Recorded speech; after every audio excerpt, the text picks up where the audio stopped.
Good evening, ladies and gentlemen, and welcome to Erie, Kansas here tonight, where we're going to have some varsity girls of action between the Eureka Lady Tornadoes and your Erie Lady Red Devils.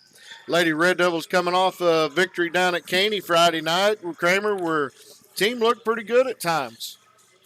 Yeah, it was good to see the girls get back on the winning side of things. As of late, kind of been going through a little rough spell. We're going back here playing Eureka tonight here at home.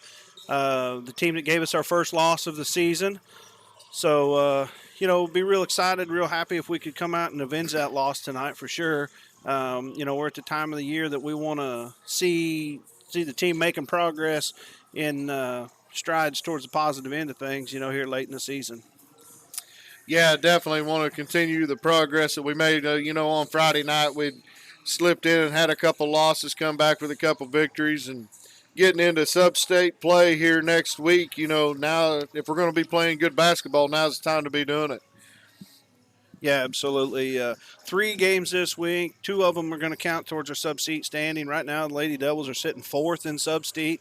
It doesn't look like we will move up in that at all. The number three spot has three losses right now, so we're sitting with five. So we're probably going to be in that number four if we can come out of these next two games where we need to, and with that, we'll be able to host the first round sub-state game against. Right now, that would be against Humboldt. Well, Humboldt's one of them teams we beat earlier in the season at the Humboldt tournament, and then turned around and went back to Humboldt there after the Southeast tournament. I think it was the second game after the tournament, and if I'm memory correct, we lose by 1 point, 2 points there. Game that both you and I think if you ask Coach Daniels and the girls, a game that everybody thought we probably should have won. Yeah, the Humboldt did a real good job of coming out that game and knowing, they got Maddie in foul trouble early, and she had to sit quite a bit that game, and I think ended that game with maybe 7 points, and that's pretty tough to us. We missed four big free throws in the fourth quarter of that game that really could have changed the dynamic of something there as well. Definitely some moments in that game that we'd really like to have back, but the past is the past, and we looks like we'll get an opportunity to play them again. Hopefully that game will be at home here next Tuesday. Time will tell. We got a week's worth of ball to play before we get there, so kind of just going to take it one game at a time. And I know the ladies had a little walkthrough here before tonight because not having school today, so hopefully they got some of that worked out of them, and ready to come out here and face a very good, very aggressive Eureka ball team. Yeah, no doubt. Hopefully, girls and boys both had walkthroughs today, and I think that was a great thing because I really hate to see a game on a non-school day because it just seems like every time we play a football game or a basketball game and didn't have school during the day, we're just lagging, a little lackadaisical, and don't have everything going the way it needs to be going. So we, folks, we're down to about a minute before game here, and hope we see a good game here tonight. Hope the Lady Red Devils will come out. We'll get you the starting lineups here as they are announced. We'll be back with you for the starting lineups here shortly.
We're back here live at Erie, Kansas, getting ready for varsity girls basketball action. Just had the national anthem here at home. And Ryan, you did a great job singing that tonight. Very proud of you there. Appreciate it, Mr. Kramer. Hopefully we'll get a signature job at that. I'll give you the Lady Eureka Tornadoes starting lineup. A freshman, number 1, Ashley Singata. Number 3, a junior, London Hilton. A senior, number 14, Chasney Potasic. A junior, number 20, Abby Singata. And number 21, a junior, Brooklyn Potasic.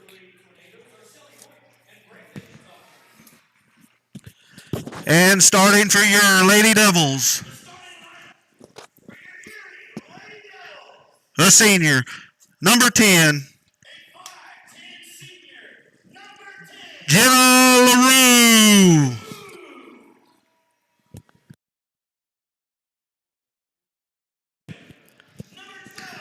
Number 12, a freshman, Alex Pascarelli.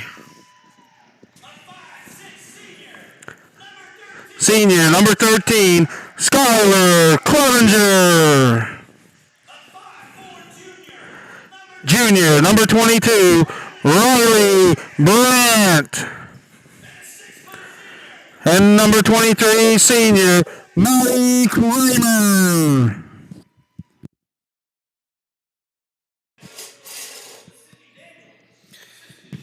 Due to COVID regulations, Eureka Lady Tornadoes will have the ball first.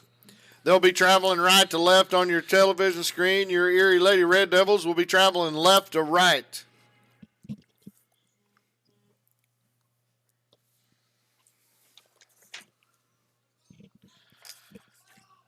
We'll try to keep these names for the Tornadoes going this evening, as a lot of them might get me tied up, but Little tongue twister tonight. yeah, Lady Devils come out in their 1-3-1 defense here to start the game.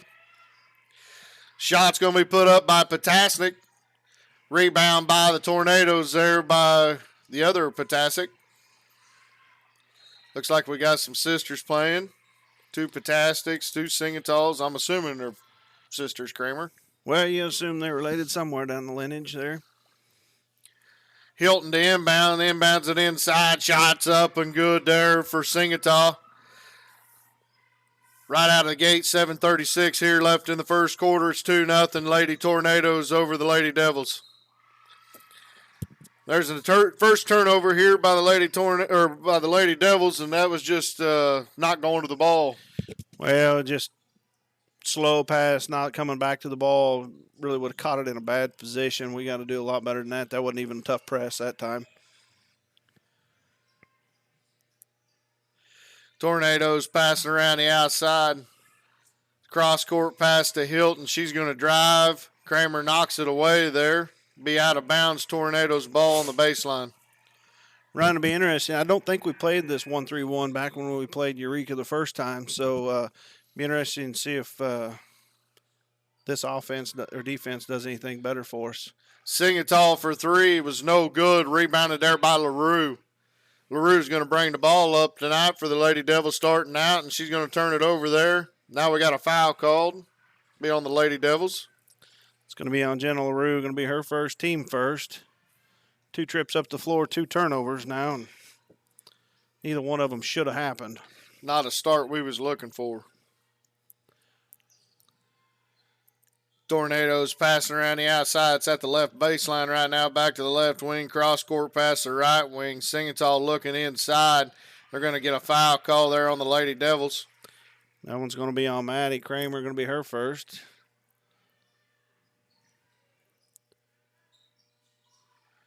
Tornadoes are going to come out with a stack look here on the inbound from the baseline. They'll get it to Singatal. Her three-pointer's good. 6:36 left here in the first quarter, 5-0. We get the ball down the floor looking for Kramer down low. She kicks back out to LaRue. LaRue's little shot's up, no good, but she's fouled on the shot. She'll get to go to the line and shoot too. going to be on number 20, Abby Singata. Be her first, team first.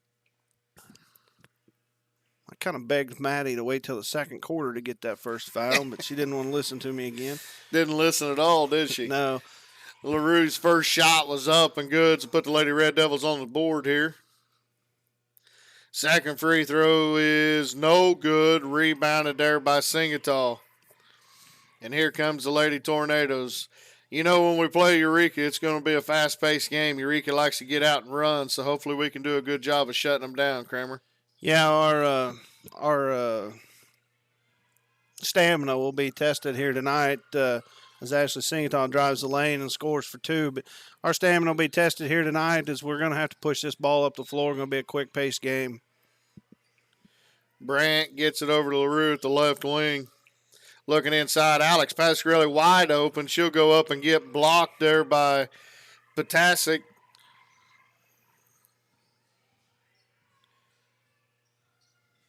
Tornadoes back to winging around the outside here. Look inside. Good job there by LaRue getting her hands up, knocking it away. 5:35 left here, and then we make an error pass. It'll be Tornadoes' ball. Another turnover for the Lady Devils. There's a three-pointer by Potasic, and it's good. 5:22 left here in the first quarter. It's 10-1. Tornadoes over your Lady Devils. Ryan, this definitely isn't how we wanted to start. 3 out of 4 trips down the floor so far. We've turned the ball over. Really not undergoing a super lot of pressure there either, like we saw the first time down. Yeah, they're playing a full court, but they're playing off. There's Clevenger for 3, and it's good. 4:57 left in the first quarter. 10-4. Tornadoes over the Lady Devils.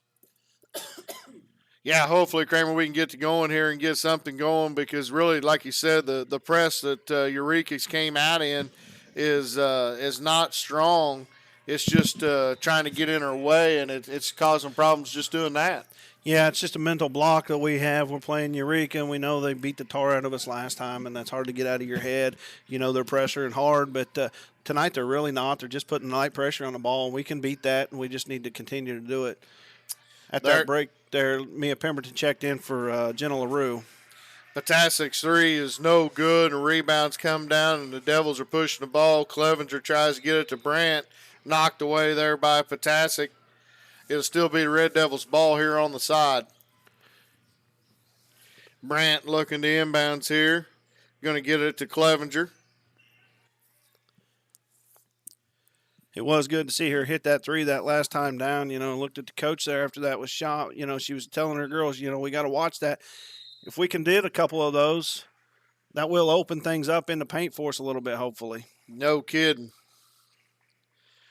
Brandt kicks it to Clevenger. She's going to try another 3 and all just off the front of the rim. No good. Potasic with the rebound for the Tornadoes. Kicks it along to Hilton.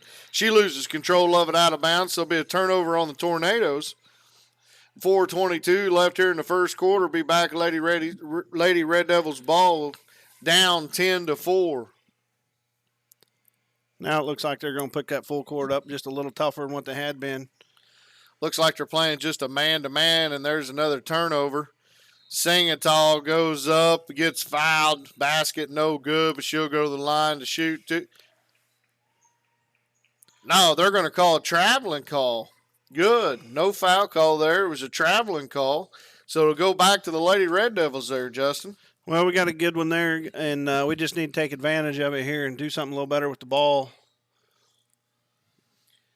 Forced it in the issue there again. Knocked out of bounds there by Perrier that checked in for the Lady Tornadoes. But we're 30 feet closer. That's a good thing. Look at Brandt cutting low. And they don't. We'll go back court here to Clevenger. She'll control against Hilton. Ought to be a good matchup there. I know the little Hilton girl, she's pretty quick and physical, so be a good task for Clevenger tonight. Maddie Kramer with the drive. Does get the call. She went up, no good, but gets a foul call there. She'll go to the line and shoot too. Foul's going to be on number 14, Chazzy Potasic. Going to be her first, team second.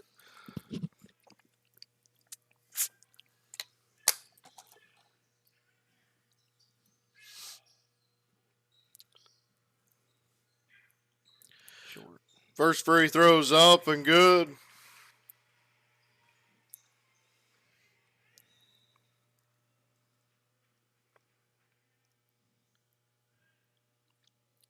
Second free throw is a little short there off the front iron. Rebounded there by Potasic. 3:55 to go in the first quarter. 5-10. Eureka.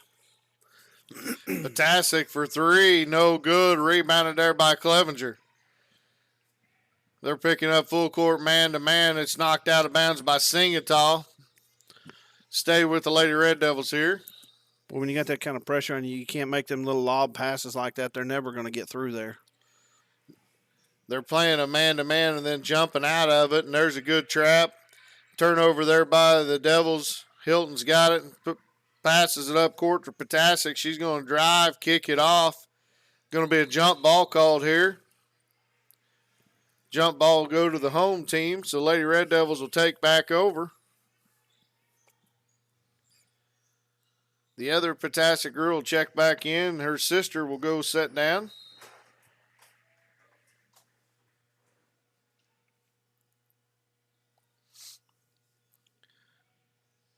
Oh, can't pick that up there. Another turnover. Well, they're going to call a jump ball, so to go back to the Lady Tornadoes here. Lady Devils struggling right now, trying to get the ball across half court, Mr. Kramer. Yeah, we've point guard is something we've lacked all season, and it really shows in a game that puts a little pressure on us. And unfortunately, with the goal to move down the stretch this season, we're not going to go very far if we can't have somebody bring the ball up the floor against a little bit of pressure. Hilton with the missed three. Kramer with the rebound. Devils does have it in the front court here now. Brand on the right wing surveying the floor here. Kick it back out to Clevenger. Just not a lot of movement going on right now for the Lady Devils. Brandt's going to shoot a three. No good. Rebound with a big girl inside. That's Perrier. She'll get it to Singatal. Singatal's going to go coast to coast. Shot goes up. No good. They're going to call a jump ball. A beautiful call. Beautiful, beautiful call. I'm glad we're up here in the box because I'm guessing Eureka's coach is a little livid right now. We're going to inbound it into Pemberton. She's going to bring it up, pass it on to Pasquarelli. A little bit late there to Kramer, but we get it to her anyhow. She goes up, and it's good. 2:21 left here in the first quarter. 10-7 Tornadoes over the Lady Red Devils. Singatal kicks it out to the Potasic. She shots up, no good. Rebound inside, and daggone it, out of position. We're going to have a foul call there on the Lady Devils. That was another backside rebound, Ryan, that we didn't get blocked out in position for, and that's going to pick up Maddie's second foul this evening. 2:07 left in the book. Mark it down. Maddie Kramer's got her second. She's probably going to have to take the seat and probably watch the majority of the rest of the first half. Singatal went to the line, made the first free throw.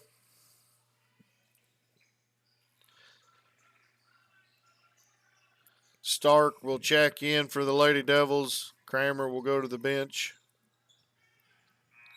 Second free throw, no good. Rebound, fought for there. They're going to call a jump ball. It'll be the Devils' possession on the arrow. Alex did a good job going up and getting that ball, but she just got tied up there. Couldn't ever get it down to the shoulders to get good possession of it. Yeah, I think the possession arrow was incorrect. We got that jump ball on that layup there, so. Fantastic shots, no good for three. Pemberton with the rebound. Get it up to Brandt. Kick it back out to Pemberton. Now we're out at 5 out. Pemberton loses control of it. Another turnover. Ooh, now we got it back because they lost the ball on the sideline there, Kramer. That's good hands. Riley Brandt got a finger on that ball and tipped it off of Brooklyn Potasic there, and we able to maintain possession here. Now we just got to do something with it. Try to close this gap. Clevenger tried to drive in, shot no good, but rebound there, fought for by Stark. Now we go inside to Pasquarelli. She goes up and scores. 1:32 left in the first quarter, 11-9. The Lady Red Devils has fought back here and pulled within 2. Potasic, she'll fire another three. No good. Good backside rebound there by Clevenger. She's going to push it ahead to Pasquarelli off to Stark. Shots up. No good. Now here comes Eureka. Fast pace again. Potasic pulled up. 18-footer, and that one is good. 1:07 left here in the first quarter. 13-9 Tornadoes over the Lady Devils. Our passes. Pasquarelli has it, hands off to Brandt. Going to set the offense up, kick it back out here to Clevenger. 50 seconds left in the first quarter.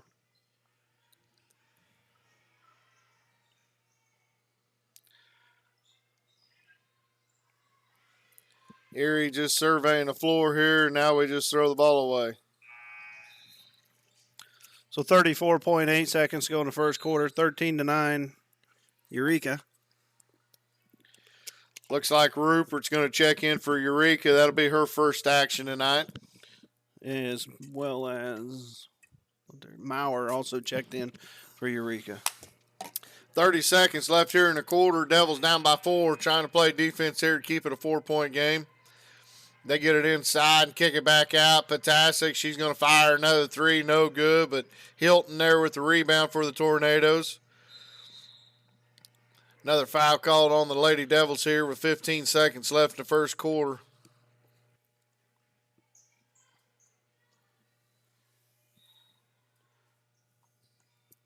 That foul's going to be on Skylar Clevenger, be her first, team fourth. Hilton for three. Good. 10 seconds left here in the first quarter, 16-9. They get ahead to Stark. She's dribbling down Brandt. She'll try three, and it's good. At the end of the quarter, the Lady Red Devils fought back hard, and we're down 16-12 here after the end of the first quarter. Well, Ryan, we knew they were going to come out and put pressure on us, and key to success tonight was control the ball and handle that press. And, so far we're not doing that to the level that we need to. Fortunately, our defense is playing really good, and a combination of that and Eureka's not hitting those three-point shots. I mean, they've hit three, but they've probably shot, 7 or 8 or so of them. So right now, that's defense and some rebounds keeping us in the game, and we just got to get something going, controlling the ball a little better. Well, only being down by 4, that's almost a positive because at one time I believe we were down by 9 in that quarter. So to pull back within 4 is a good heart there by the girls. And turnovers is a big deal here tonight. We don't keep track of turnovers, but if we've had 20 possessions, we've had 16 turnovers. Yeah, like I said, 3 of the first 4 were turnovers. And that was when we got down to that 10-1 deficit there. So we definitely got to do a better job here in these last 3 quarters taking care of the ball. Tornadoes staying with some pressure here, but they're going to back off, let the ball get to Clevenger here. She'll bring it across the half-court line. She kicks it off to Pemberton, cross court over to Brandt. Back outside to Clevenger as they reset.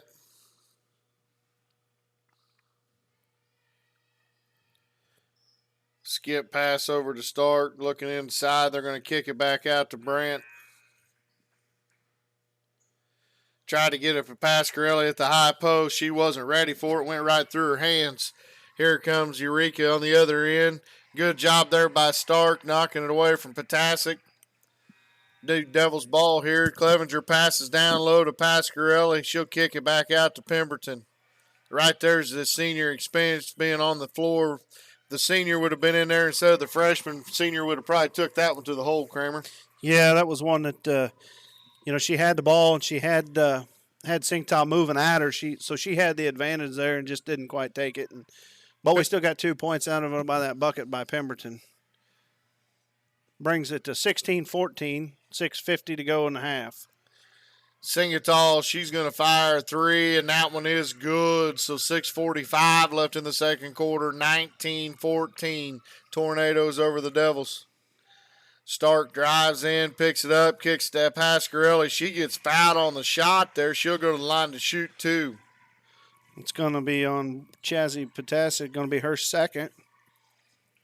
Be the team third.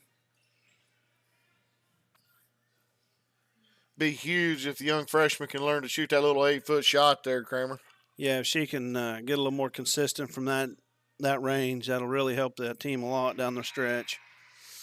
First shot is up and good for Pasquarelli. Brings it to 15-19. Tornado's doing a good job again tonight rotating in. I think they must have played about 11, 12 players already. Stark got the rebound on the mess, went up and got blocked. So here comes the Tornadoes. Patasic pushes and throws it away. It'll be back to Lady Devils ball with 6:26 left here in the second quarter.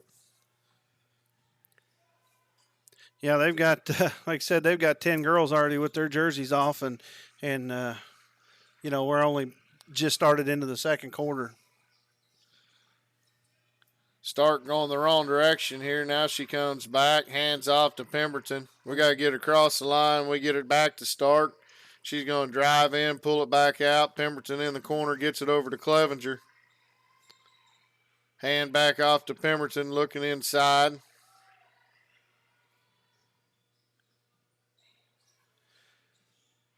Taken away there by Singatall, and here comes the Tornadoes. Patasic on the left wing. She's going to pull up, fire another three, and she buries this one. 5:48 left in the second quarter, 22-15. Turnovers, Kramer. It's just leading the points the other direction. Yeah, when you can't score and the other team scores off of your mistakes, it's hard to gain any ground. Clevenger's going to drive. She'll kick back out to Pemberton. Eureka, all their plans, a little 2-3 zone here. Bring the big girl up when our big girl goes high.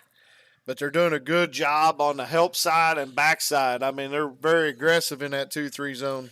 They are. They're doing a heck of a job in that middle. If you watch that zone a little bit, if somebody starts to cut across there, that girl from the backside will follow her all the way through. So they're, in essence, double team in the middle, just shutting us down on anything inside.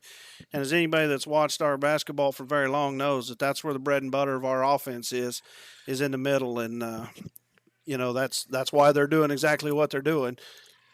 Brandt missed. Signatal the other direction. She misses, and Brandt will get the rebound on this end. So no harm there. Still 22-15. 4:30 left here in the second quarter. Clevenger, she's going to drive. Shots up and good. They're going to call a foul. They're going to count the basket. She'll go to the line.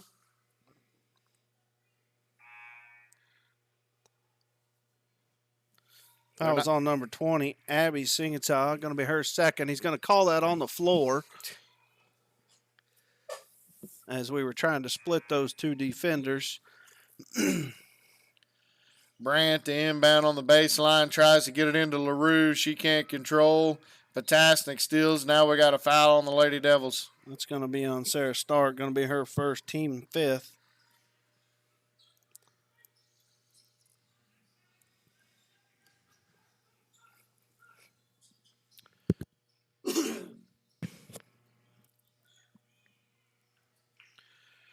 Singatall passes over Potasic over to Hilton. Hilton drives. Kick, nice look there to Singatall, and she'll lay it in. So 4:08 left here in the second period, 24-15. Back to a 9-point lead.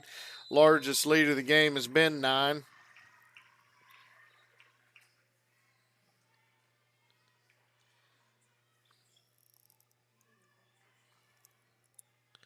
LaRue working, going to throw the ball away, but somehow Pasquarelli gets it and she'll throw it away. Here comes the Tornadoes looking to build on the lead. Nice pass there to Singatall. She'll lay it up, make it, get fouled, go to the line for a 3-point play. Foul's going to be on number 22, Riley Brandt. Going to be her first, team sixth. Checking in for the Red Devils is going to be Josie Jacquino. Oh, my goodness. And Maddie Kramer's going to come back in. Well, Kramer, a team of this caliber, We're already down by 11, looking to possibly go down by 12. I know she's got 2 fouls, but we've got to get something going offensively.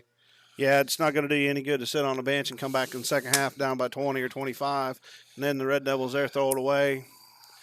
Hilton gets for 2. Hilton gets the basket there for Eureka. And Coach Daniel's going to call a timeout here with 3:28 left in the half. Devils down 28-15. Well, Ryan, we had that there 16-14 at one time. Eureka's run on a 12-1 run there. We just haven't got anything going offensively.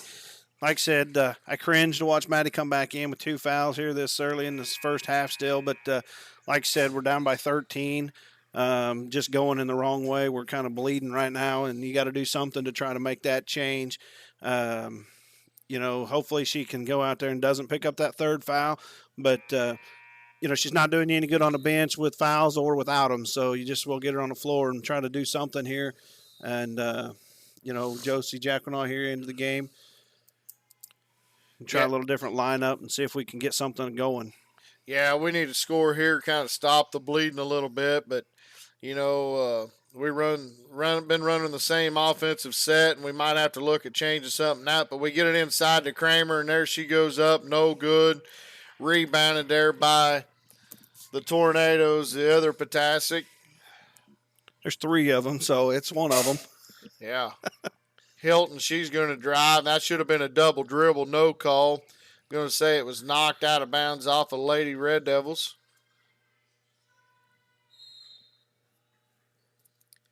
Hilton to inbound for the Tornadoes. They throw it up. Singatal goes up. No good. Rebound. Fought for. Going to be chased down by Singatal. She's going to go up. And oh no, we got another foul on the Lady Devils here. Should have been on Jenna.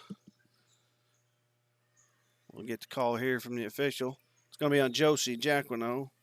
Going to be her first, team 7th. So the Tornadoes for the last 2:48 will be in the bonus. First shot by Singatal is short off the front edge of the iron.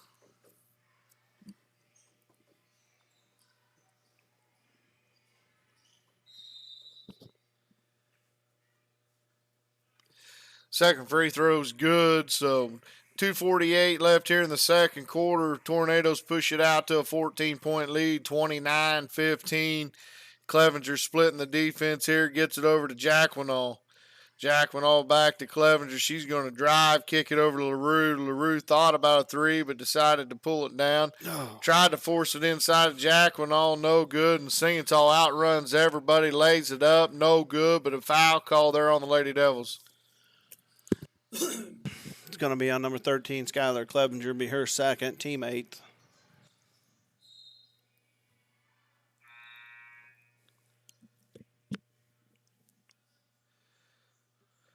Singatal's first free throw's up and good.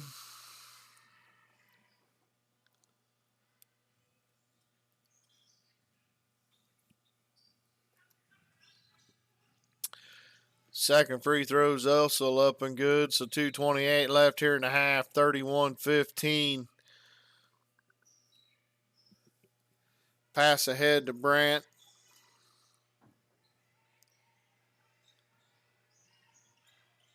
Inside there to Jacquinot. Kick out to LaRue. LaRue for 3. No good.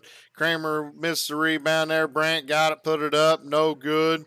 Rebounded out to the Tornadoes, and here comes Singatal down the left-hand side. Her shot goes up. No good. Rebound Kramer.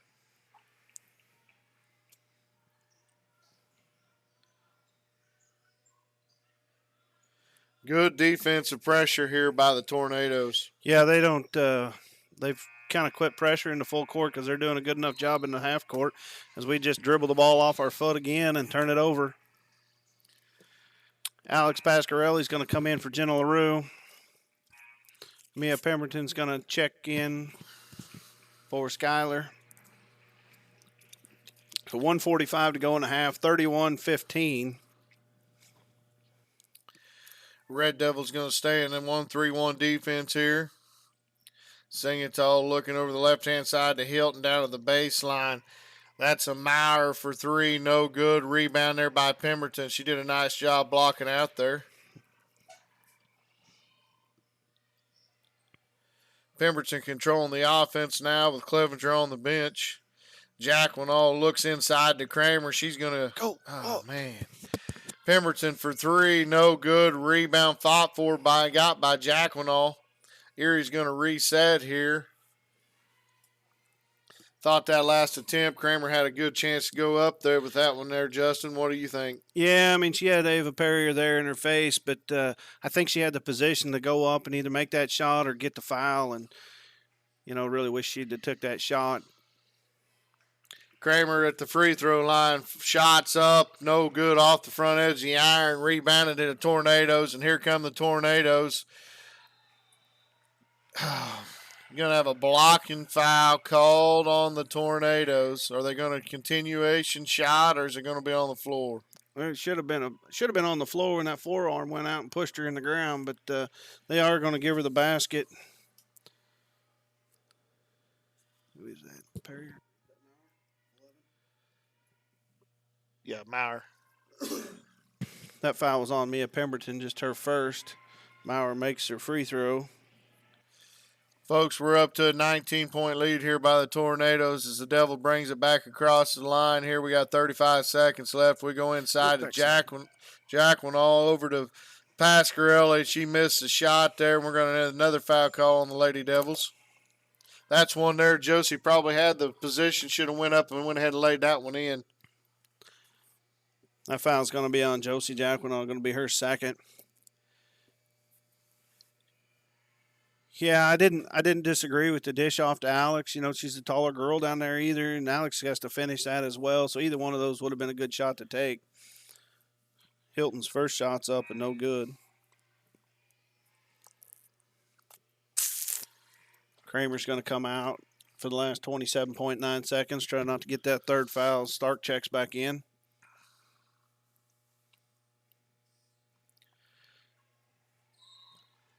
Knocked out of bounds there by the Tornado. Hilton goes 0 for 2 on that free throw attempt. 26.6 seconds left. Lady Red Devils are down by 19, 34-15 to the Lady Tornadoes. Pemberton's going to control the offense and tries to throw it down and steps out of bounds. Thank goodness.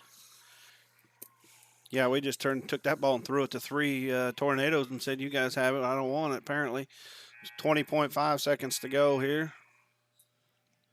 Jacqueline all drives, backs it out, gets it to Pasquarelli. She kicks it over to Stark, and she walks with it. Yeah, the thing that I would have liked to have seen there, Pasquarelli never even looked for the basket there when she had that ball in the paint. She kind of dribbled across the lane there and had on her mind the whole time that I'm not going to shoot this ball. And when that's your mindset, you're out of the game. And, she's got to get a score mentality there. That's your post players. We rely on them to score when it's in the paint. There's a three-pointer by Meyer. No good. Put back up and good for Protasic. And at halftime, folks, it's the Lady Tornadoes 36, the Lady Red Devils 15. We're going to step aside here for 30 seconds, and we'll be back with the halftime show.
Well, ladies and gentlemen, we're back here live at halftime of the varsity girls game. Lady Tornadoes are winning on top right now, to 36-15 over the Lady Red Devils. I'm going to turn it over to Kramer with some halftime stats. Well, not a whole lot to talk about here in the first half with only 15 points. Mia Pemberton's got 1 foul, 2 points. Jenna LaRue, 1 foul, 1 point. Josie Jacquino with 2 points, or 2 fouls. Alex Pasquarelli with no fouls, 3 points. Skylar Clevenger, 2 fouls, 3 points. Sarah Stark has a foul. Riley Brandt has a foul and 3 points. Maddie Kramer has 2 fouls and 3 points. Right now, the big key right now for the Lady Devils is turnovers. You know, first quarter scores 12-16. Come out now here, it's 36-15. So we gave up 20 and scored 3. And it was at the very end of the quarter there that we got that 3-point basket there by Brandt. And, you know, we're just not doing a real solid job of taking care of the ball.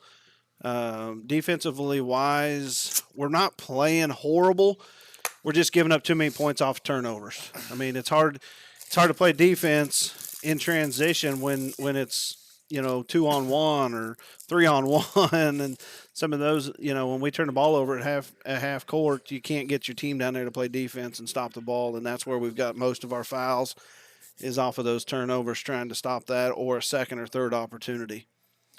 Yeah, that's the biggest key of the whole game is turnovers. You know, we don't like to keep harping on it, but, you know, if we kept the turnover stat, I imagine we're well over 20, and that's being easy on them.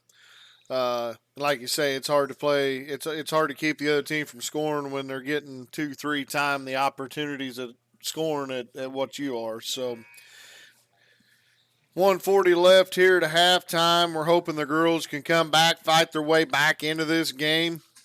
We know they got it in them if they can just put their heads together and try to do that. I mean, I would be happy just to see, you know, 5 or 6 turnovers a second half instead of 35. So 120 left here to go. Kramer, what do you think we're going to change up anything offensively, or we're just going to continue to probably try to go to our bread and butter and try to get something going inside? Well, unfortunately, Ryan, when you look at our statistics, our 15-foot and out shooting percentage is extremely low. And, you know, to say we're going to change our entire offensive scheme this late in the season, I don't think we've got the ability to do that. So we've just got to figure out a better way of doing what we've done all year. Obviously, the offense that we're running, we talked about it there in the second quarter. Eureka's doing a great job inside there of bringing, you know, they know our offense. We get the ball to one side and we bring that cutter from the backside over, and that's usually where we get those good shots. Eureka knows that, and they keep somebody over there, and they bring her across the lane with that cutter, and in essence, they're double teaming her across the middle so that she can't even come across and post up. And when you do that, that takes that completely out of the game. So we've got to change that offense up a little bit. I hope Coach Daniels got another offense in her arsenal to try to run here. But we'll just have to see coming out here in the second half what we can do. Yeah, I didn't mean change the offense totally, but, you know, maybe instead of down screening one side, let's have an up screen. You know, make them travel a different direction, you know, instead of cutting all the same directions, let's reverse it and run it backwards. Hell, we might actually get a basket. Well, exactly. You know, try to catch somebody off guard at least a couple, 3 possessions, and there's a tap away there by Pasquarelli, and then a throwaway there by Clevenger down the floor back to the Eureka Tornadoes. Hilton's going to kick it out. Pataskis, she's not afraid to fire. She get no good. Kramer with the rebound there. 7:27 left here in the third quarter. Same score, 36-15. Clevenger's going to get called for a carry. Another turnover, Red Devils. 2 possessions, 2 turnovers. Guess it don't matter if you down screen or up screen if you can't get it across half court. Can't get it into the running offense. Looked inside, back out to Pataski. She fires another three, no good. Singatall, little 16-footer, good. 7:07 left here in the third quarter. Eureka 38, Erie 15. Erie does get it in on their side of the floor here. Looking to set an offense up. Get it inside there to Kramer. Shots up. No good. She is going to get fouled. She'll go to the line to shoot two. Good news is that's going to be Abby Singatall's third foul. Bad news is they either got two Potasniks or another Singatall on the bench. Yeah, they've got plenty more to play with. And Maddie Kramer's not going to make that free throw. Ava Perrier is going to come in for the Tornadoes, and she's just as good or better than Abby Singatall, so it's not really going to benefit us much to have anybody on the bench. Kramer gets a second free throw to go, so 6:46 left here in the third. 38-16, Tornadoes over the Lady Devils. Guess that's one thing, Elias, living out closer to Wichita, you can get all them recruits to come down to the local school, because I guarantee you 3 or 4 of these girls were not there last year. Yeah, absolutely. Tornadoes score again there, and we throw the ball out of bounds. It'll be another turnover on Erie. Unfortunately, I think that'll be Clevenger's third turnover here in the half. Into the game for the Lady Devils, Josie Jacquin off for Skylar Clevenger. After a nice game by Clevenger there Friday night, and Caney struggling here tonight. She needs to breathe and clear her head. Hilton for three, no good. Pasquarelli finds it in her breadbasket, gets a rebound. Pemberton going to bring the ball up here. Kick it over to Brandt.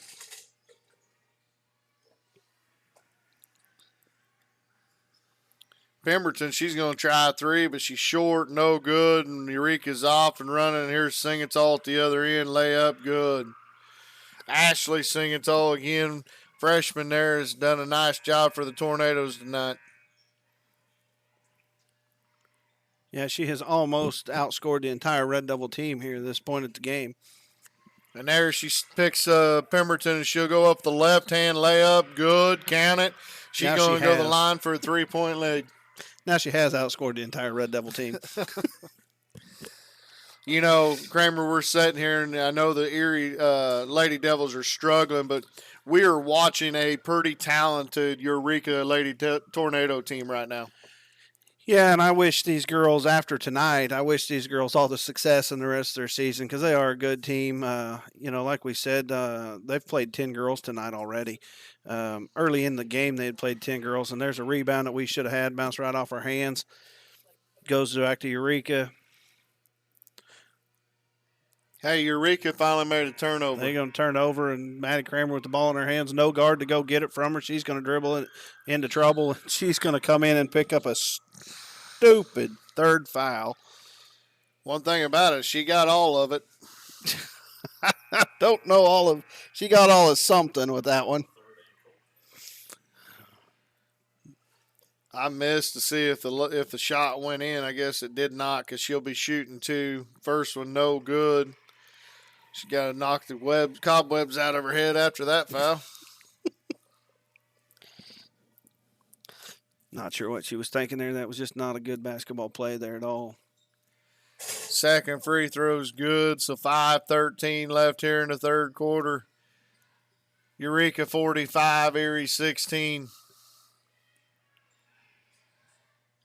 Jacquinall gets her shot blocked, but she's going to stay with it, get the rebound, and then throw it away to Singatall.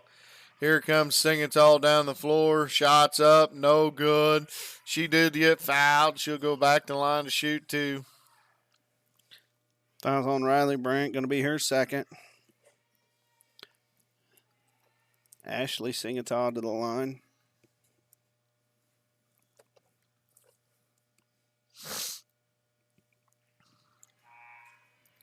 First free throw's no good.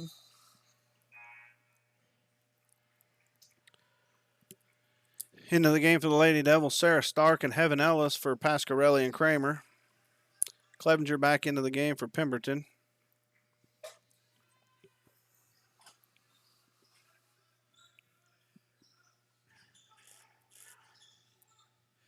Second free throw by Singatall is good. We'll get a substitute here by Eureka. So 4:54 to go in the third quarter. The Lady Devils go down by 30 at this point. Eureka will continue their press because that's what they do. They'll press the whole game. All the way to the end. Brandt breaks it, puts a shot up and good. 46-18 with 4:40 left here in the third quarter.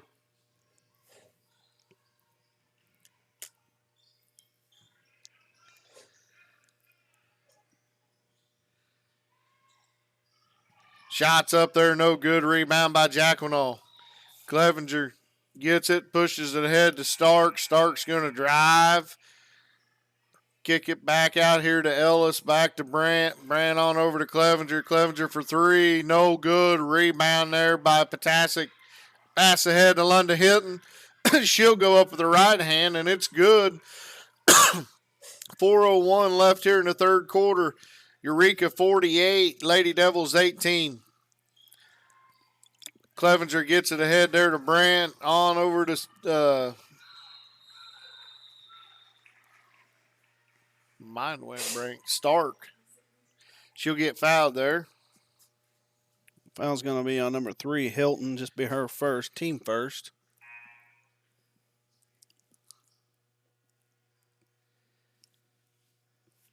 The Lady Devils ball underneath. Clevenger to inbound. Gets it into Brandt. Skylar Clevenger for three. Just short. Rebound by Hilton.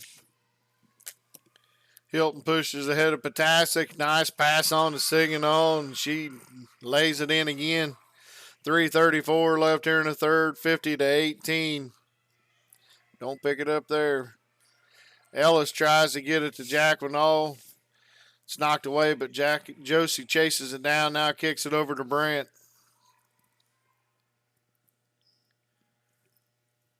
Should be a kick ball there. Stay with the Lady Devils.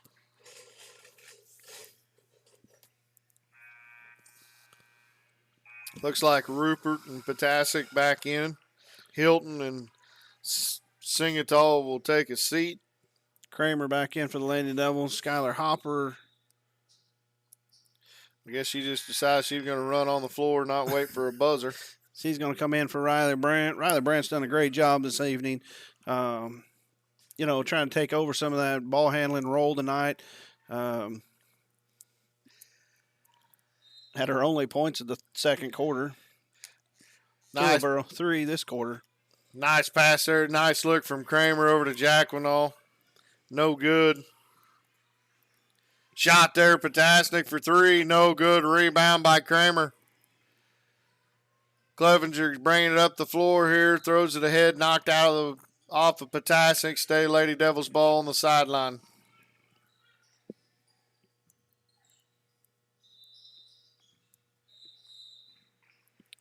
Eureka's going to take a full time out here with 2:50 to go in the third quarter. Eureka's up 50-18. We are going to step aside.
And we're back here with action here. 2:50 to go in the third quarter.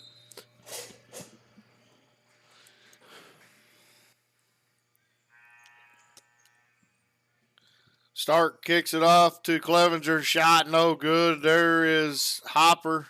She'll go up. Gets fouled.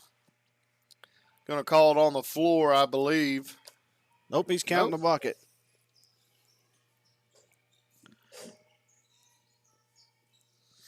That foul's on Chazzy Potasic. Going to be her third. Hopper's free throw is up and good.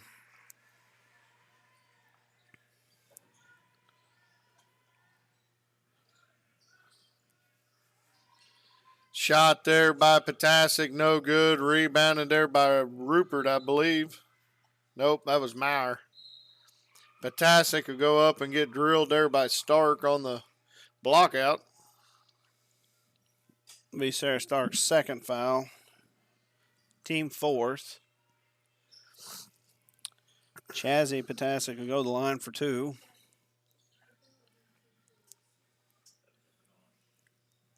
First free throw's up and good.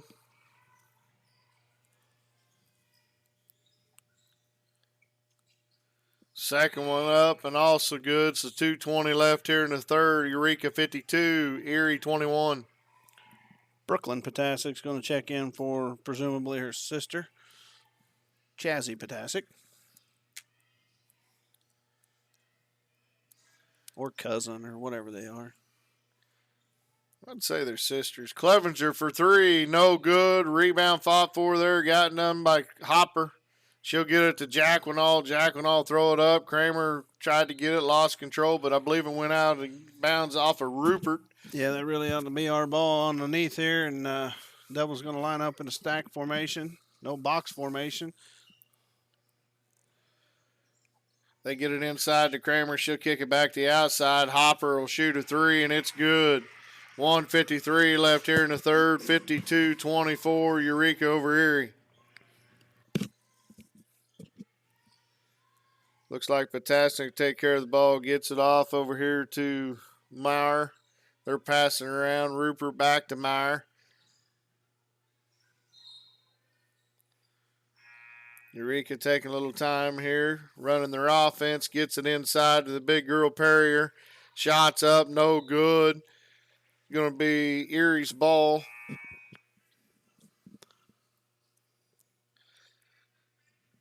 I thought the ref did say it was tipped. I think he did, but then this guy said that one of them other young ladies reached out for it there on the block out and tipped it, and that's what gave it back to us. Pass down low to Kramer, kick out. Hopper will try another three, no good. Clevenger backside rebound, puts shot up, good.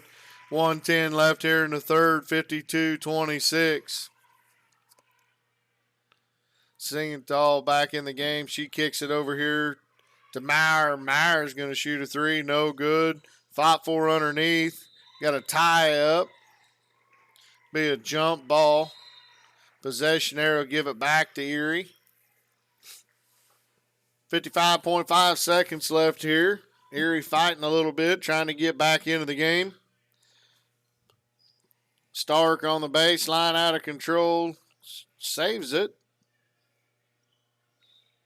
Didn't know you could pass to yourself, but yeah. Only when you're down 26. I'd say you might be right. Stark, little jump shot's good. 30 seconds left here in the quarter, 52-28. Singenthal controlling the point here, drives all the way in, lays it up. No good. She'll go to the line to shoot two. Kramer will go to the bench with her fourth foul. I didn't see if we were still in the 1-3-1, but if we are, there's no way that should have happened.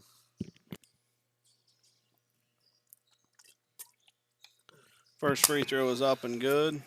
And what I mean by that, at 1-3-1, there's no way a guard should be able to penetrate into the middle like that and get all the way to the rim. Yeah.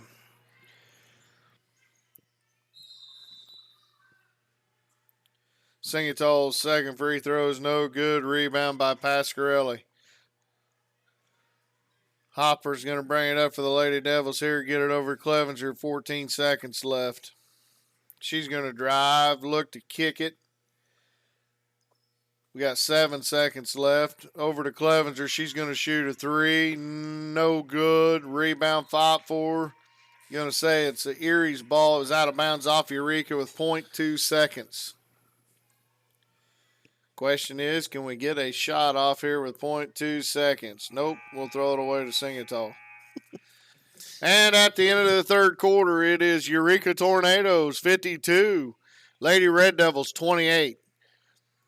We're going to step aside here, take a little break, and we'll be back with fourth quarter action.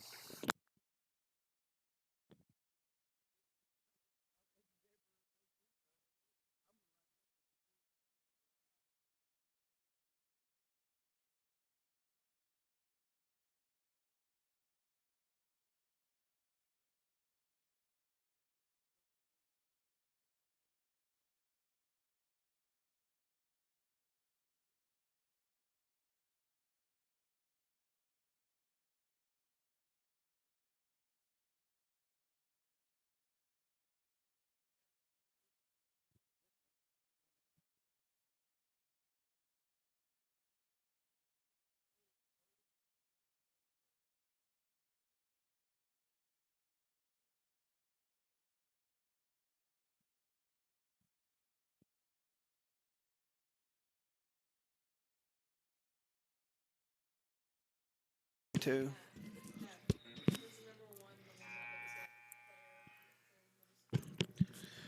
We're back here live, ready for fourth quarter action. Lady Tornadoes will have the ball here to inbound and start the fourth quarter here.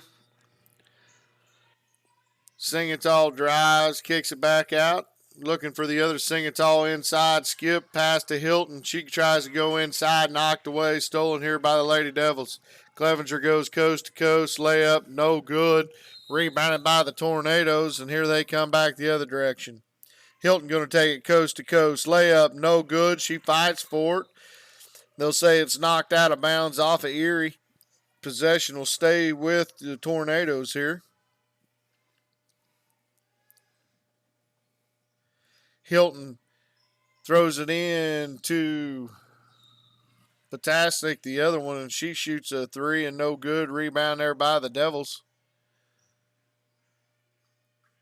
Hopper, she's going to fire a long 3, way off the mark. Rebound by Singatall. Singatall pushing up. Nice inside look there.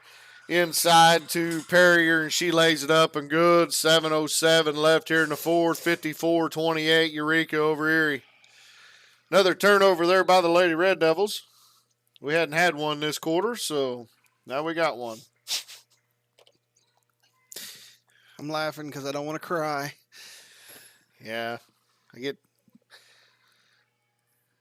Anyhow, here comes Eureka again. Singatall bringing it back up. She'll kick it out. Potasnik on over to Hilton. Inside to Singatall. Back outside to Hilton. She's going to drive. Nice look to Singatall. She goes up. No good, but gets fouled. She'll go to the line to shoot two. That will be Alex Pasquarelli's first foul. Team sixth.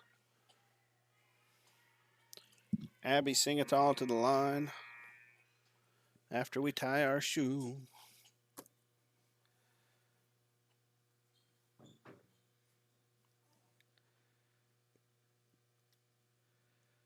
First free throw is up and good. Into the game for the Lady Devils, Riley Brandt for Josie Jacquino.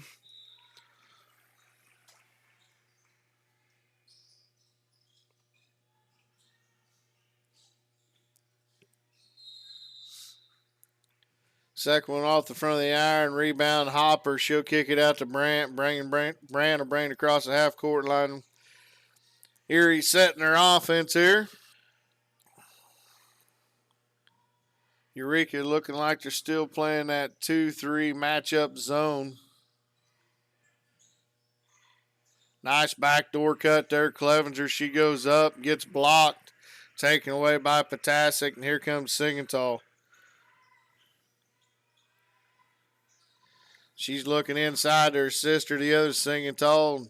She's going to kick it back out to her sister. One of the singing talls might shoot it, but nope, we're going to pass it to Perrier, and she's going to lay it in. 5:58 left in the game, 58-28. That'll make it a 30-point deficit here, and it should be a running clock now for the rest of the quarter at 5:50. Brant for three. No good. Rebound by Pasquarelli. Put back is good.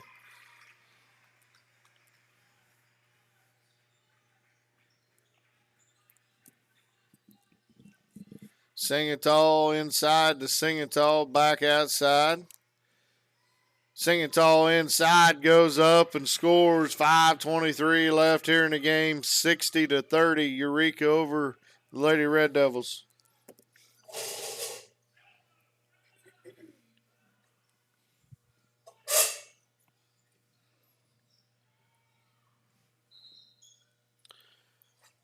Don't have foul called on number 1, Ashley Singatall. Going to be her first. Into the game for the Red Devils going to be Kramer and Pemberton for Stark and Hopper. Myers going to check back in for Eureka. Perrier will go to the bench.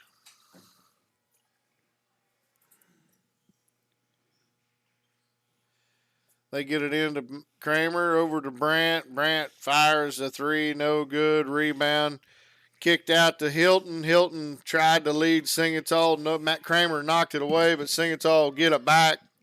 Meyer for three, no good. Backside rebound by Hilton, put up, no good.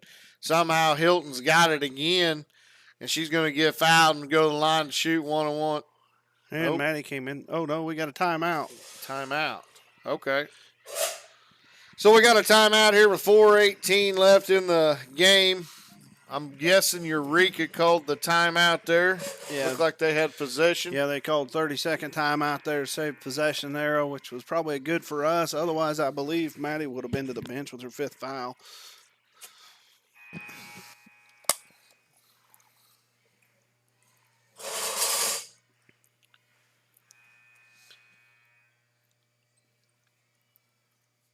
Looking ahead, tomorrow night we'll be back here live with varsity action again. Neota Shea coming to town. Now, will be a 6 o'clock start time tomorrow night. We'll be back to the regular schedule.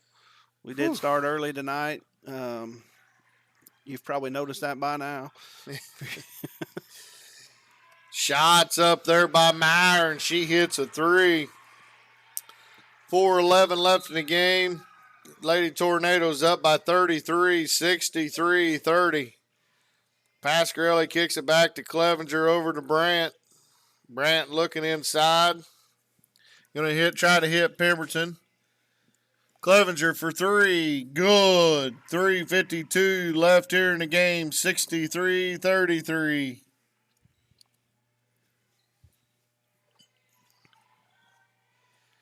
Eureka slowing the tempo down a little bit. Singatall kicks it over to Meyer. Inside to Singatall. She tries to lay it up. No good. Rebounded there by Clevenger. Might have been blocked there by Kramer. Partially blocked there. And inside to Pasquarelli. Cross court to Kramer. Kramer tries to go up. No good. She'll get a rebound. It was blocked there by Potasnik. She chases it down. Erie's going to reset.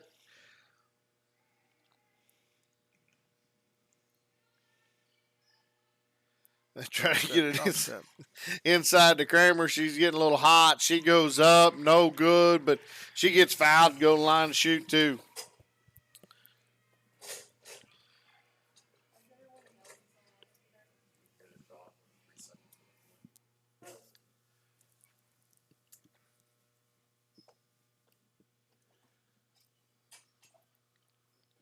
First one's up and nothing but net.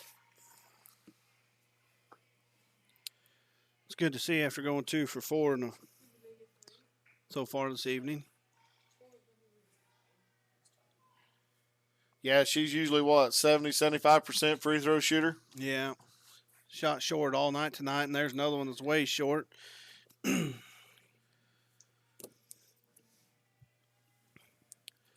Eureka making a bunch of substitutions, which everybody that's in there has been in there a lot. Yeah. You'd think with a 30-point lead, you got 3 girls that ain't even changed shirts on the bench, you'd play them, but not Eureka. They're going to play hard all the way through and press. Ball's tipped out of bounds there by the Red Devils.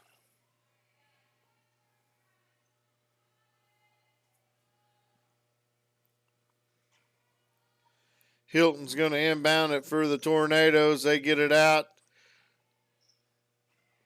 Guess that was a shot. No good, but knocked out of bounds. Pemberton was trying to chase it down. It'll stay with Eureka.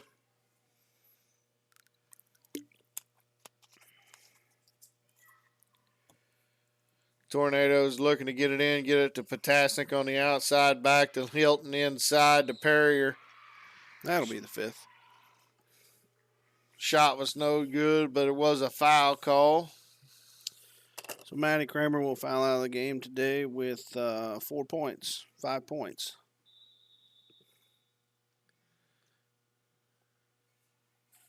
Sarah Stark will check in for her with 1:01 to go, and I'm not sure why we've stopped the clock.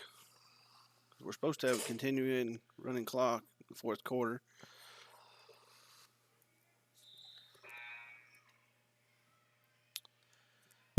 Yeah, because once it goes to 30, it's even if it comes under 30, it's supposed to continue.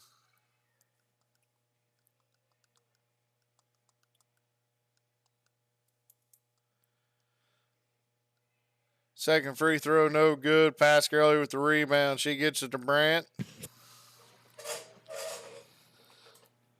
40 seconds left here in the ball game. Yeah, I think he turned that off because of that substitution on that foul. That was actually a dead ball.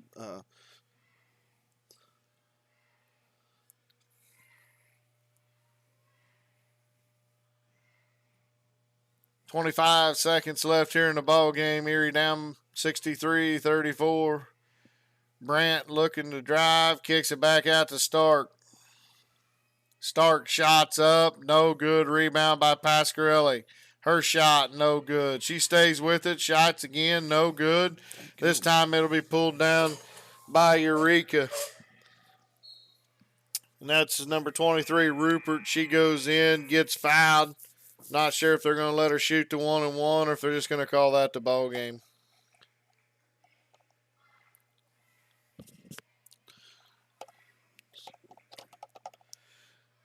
Not going to shoot the free throws. They're going to call that the ball game. So that's the ball game, folks. Erie falls to Eureka tonight, 63-34. We're going to turn it. You want to go ahead and go into stats? You want to take a break? Sure. I'm going to turn it over to Mr. Kramer. He's going to take you through tonight's stats. We'll be back for Varsity Boys action later on.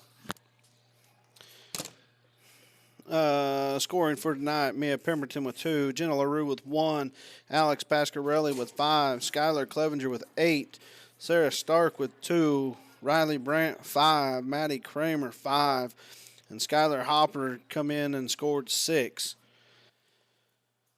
For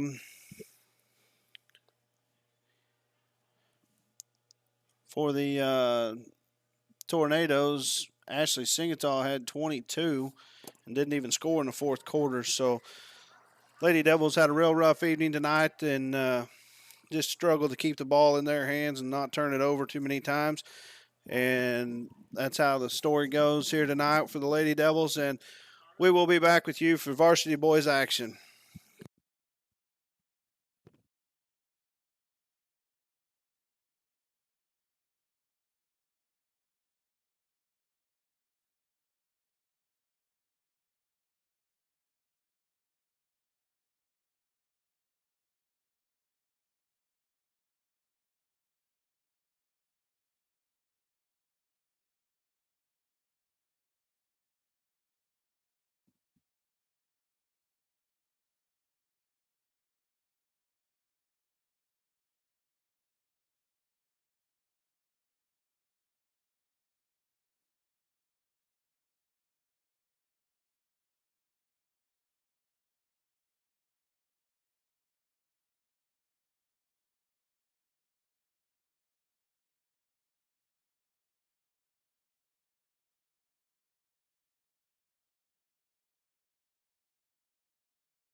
Welcome back, ladies and gentlemen, here live at Erie, Kansas, getting ready for varsity boys action between the Eureka Tornadoes and your Erie Red Devils. Coming in tonight, Red Devils has been on a nice little streak since the Southeast tournament. I believe we are, what, now 15 and 1, Mr. Kramer? Yes, sir. Running 15-1 with that loss to Riverton in the championship game of the Lancer Classic. Game definitely I'm sure everybody'd like to have back, but there ain't no sense living in the past. We got one game at a time here as we move on forward through the season here, and no game bigger than the one we've got here ahead of us tonight, Ryan. No, it's not. I tell you what, a huge victory coming off Friday night, going down to Caney, Kansas.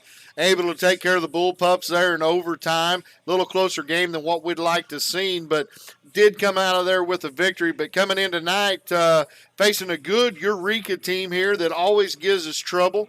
Had trouble down at Eureka. I believe we pulled out maybe a 2-point win down there in Eureka. Low scoring affair. Neither team even made it to 40 points. So it was a good defensive battle, and I'm guessing we're going to expect kind of the same thing tonight. Hopefully our offense can get a little bit better shot at get going this evening and come out victorious. Winner of this game is more than likely going to be your league champion. I think Eureka's only got one league loss, and I think that was to Caney. So should be a good matchup tonight. Hopefully here at home the Red Devils can come out and take care of business and maybe bring that league title home that we've been trying to capture the last couple of years. Yeah, that's always been a tough grab there with Eureka and Caney both having good ball clubs, and Cherryville as well throwing a wrench in there, being a good club as well. And this year, the Red Devils have come out and proven that they can beat any of those teams. But right now, this is the league matchup. The first matchup at Eureka was not the league contest. It's a non-conference game, so this is the league matchup. Why it was important that we make it up here on a Monday night. So definitely a big opportunity here for the Red Devils to finally grab that holy grail of that league title here, and then get ready for sub-state as we move into next week. You bet. And I know coming in, Eureka brings a great little point guard in here. The Meads kid, he's going to be able to take care of the ball. He's fast. He'll want to take it to the hoop, good dishing, and also has got a nice little outside shot. He's going to be a key to keep under control for the Devils here tonight, try to shut Meads down, and also the Valentine kid. I guarantee the Valentine kid can probably out-jump everybody in this gym tonight. I mean, the kid's got hops. And then, of course, you got the young freshman, the Rucker kid. Early on in the year, I haven't been following here closely lately, but I know early on in the year he was putting up, anywhere from 15 to 20 points a game. So trying to shut those three main down. I know you got Trey McCoy down inside. He's going to be battling with Dillinger, quite a bit tonight. So 3 or 4 stars there for Eureka. We got to shut down, but it all starts with the point guard on Meads. Yeah, and like I said, they've definitely got some weapons and some threats, but inside, with Eric Dillinger and his height and his ability, and I'll put about anybody up against that kid when he's playing well, and I think he's really the second half of the season here found his stride, playing much better ball for him, finally playing to his ability and to his size that he is, and we've got some pretty good ball handlers on our team too, and your son Tyler Dooling, does a great job bringing the ball up the floor and running the offense for the Red Devils. And then Pasquarelli out there and Bogner ball handling the ball. Lehman, he's a good ball handler as well. Just this Red Devil team's just full of depth there as well. You just don't lose a lot when you pull Garrett Rourke off the bench to come in.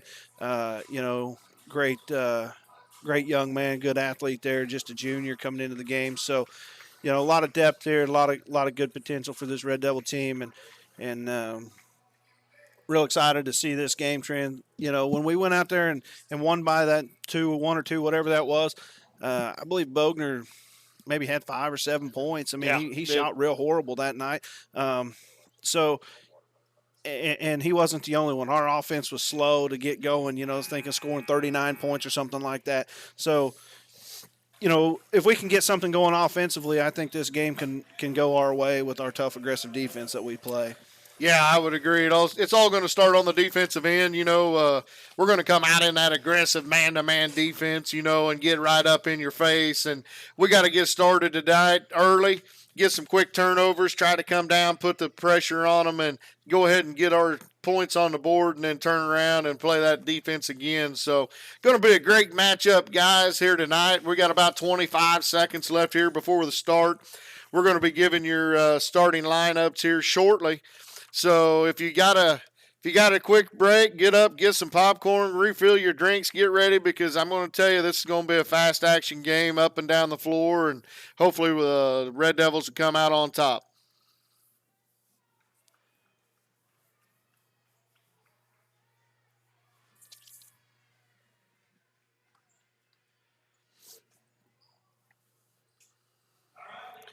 All right, now we're going to give you the starting lineups for the Eureka Tornadoes. Number 4, a senior, Austin Casper. Another senior, number 10, Hayden Mead. A senior, number 15, Gabe Valentine. A freshman, number 23, Blake Rucker. And another senior, number 24, Trey McCoy.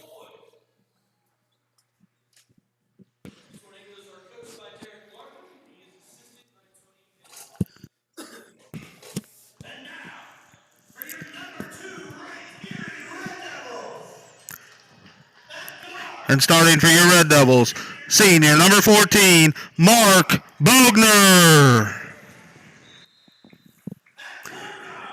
Senior number 15, Tyler Dooling.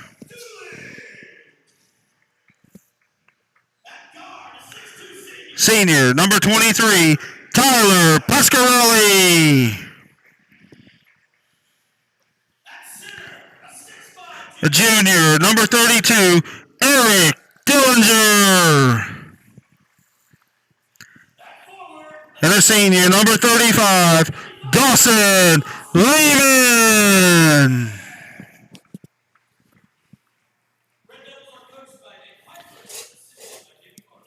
Ladies and gentlemen, we're just getting ready for tip-off here. As per COVID rules, Eureka will have the ball first, traveling left to right on your television screen. Your Red Devils will be going right to left. Actually, let's reverse that. Tornadoes will be going right to left. Your Red Devils will be going left to right.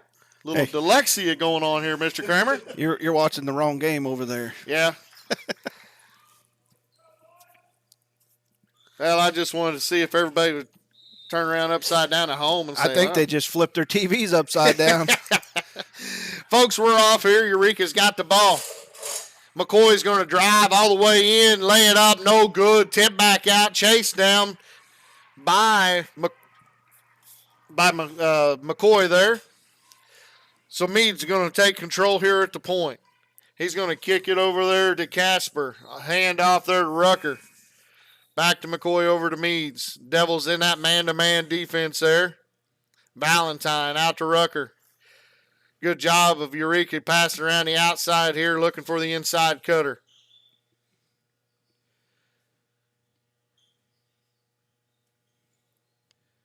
Mead going to hand off there to Rucker. He's going to fire a three, and it's good. 7-12 left here in the game. First quarter, Eureka up on the Devils 3-0 here. Tornadoes coming out in a 1-2-2 zone here, full court pressure.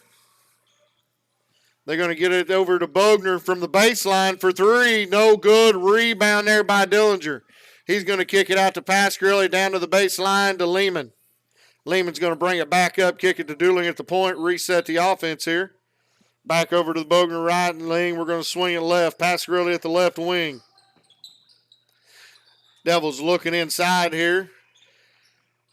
Get it to Dillinger at the free throw line. He's going to drive. Left-hand layup. Good. 6:29 left here in the first quarter. Eureka 3, Devils 2.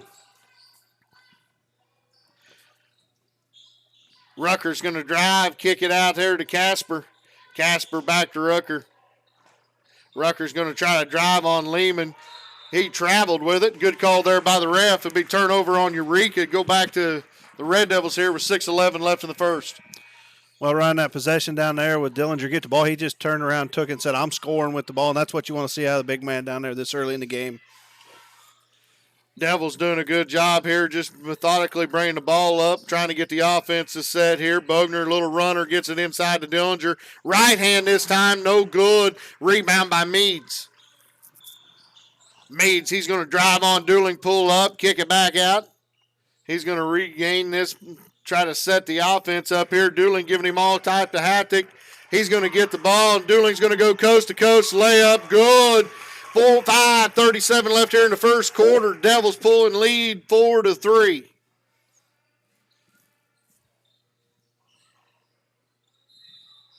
Valentine kicking it over to McCoy. McCoy's going to drive in. No good. Rebound there by Dooling. Cross court to all the way around the horn to Pasquarelli. He's going to drive, throw it up, no good. He is going to get fouled and go to the line to shoot two. Foul's going to be on number 23, Rucker, be his first, team first. Pasquarelli's first free throw short.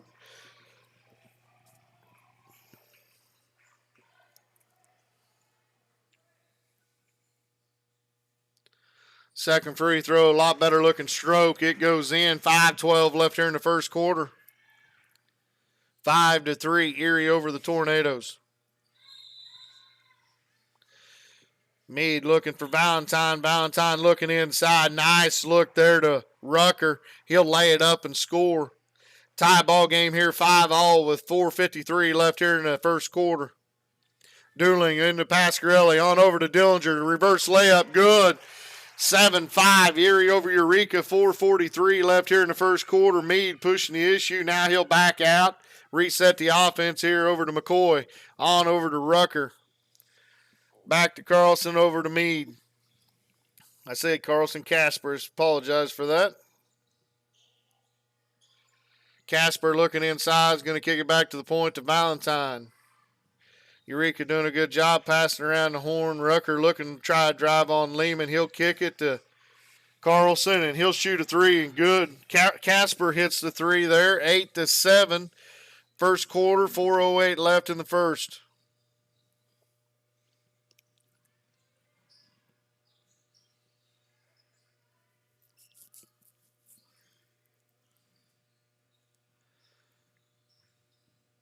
Lehman looking to drive. He goes all the way in, lay it up, no good. Dillinger with the rebound. He'll put it back up, and it is good. 3:44 left in the first, 9-8. Erie over Eureka. What do you see so far, Kramer? The stat sheet, right? Stat sheet right now. Caught me trying to write some notes there, Ryan, but yeah, you know, that last time down the floor, Mark was playing just a little far off Casper there, knowing he's a shooter. He's got to jump out there and guard him like he did that possession there. Otherwise, just got to keep playing that tough, aggressive defense, and offense is looking pretty solid right now. Valentine going to take it into Pasquarelli. Shots up, no good, but he is fouled, so he'll go to the line to shoot two. It will be the first foul on Tyler Pasquarelli and the first team foul.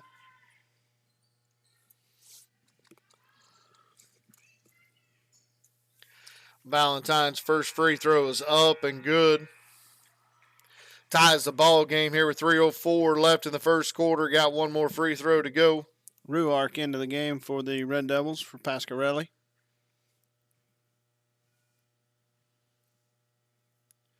Second free throw for Valentine's also good, so they pull back in front 10-9 here with 3:04 left in the first quarter. Eureka staying in that zone full court defense. Bogner for three. No good. Rebound, no good by Erie there. The knock it out to Meade. Looked like Lehman went up for a touch tip in. Rucker on the other end. Knocked out of bounds by Lehman. Lehman skied way high to get that one.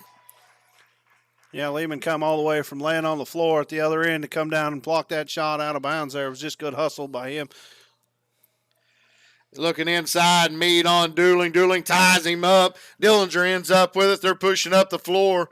They're going to kick it back to Lehman at the free throw line inside. Right hand by Dillinger's up and good. 2:33 left in the first quarter, 11-10. Dooling with another steal there, knocks it over to Ruart. Ruart. Going to get called on the sideline over there. Be a turnover on the Red Devils.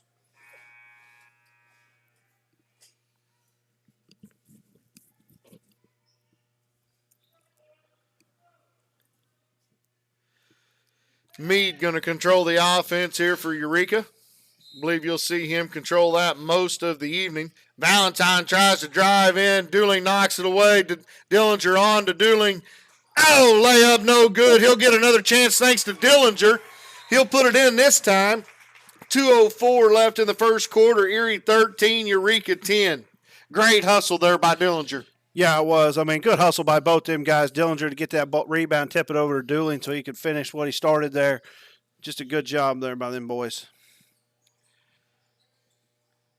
We had a substitution for Eureka. Preston Coulter, number 14, is checked in for Eureka. Rucker looking for a three. He's going to fire. No good. Rebound. Chased down there by Dooling. He's looking to go coast to coast. Oh, he tries to pass it through to Lehman, but knocked away by Eureka to go out of bounds. Erie will stay with the possession here under the baseline.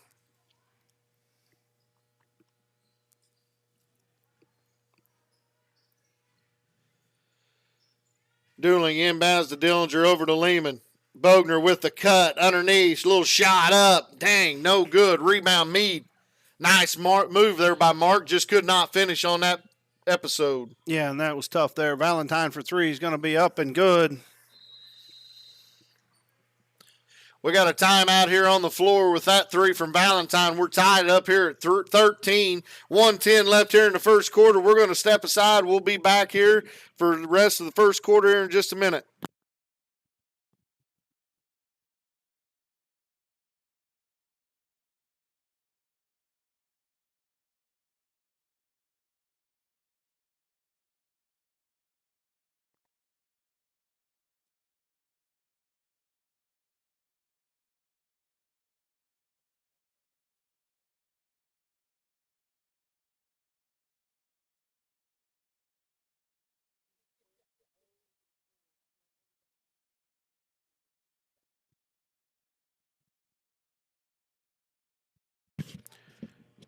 We're back here after that 30-second timeout with 1:10 to go here in the first quarter. Tie ball game, 13-13.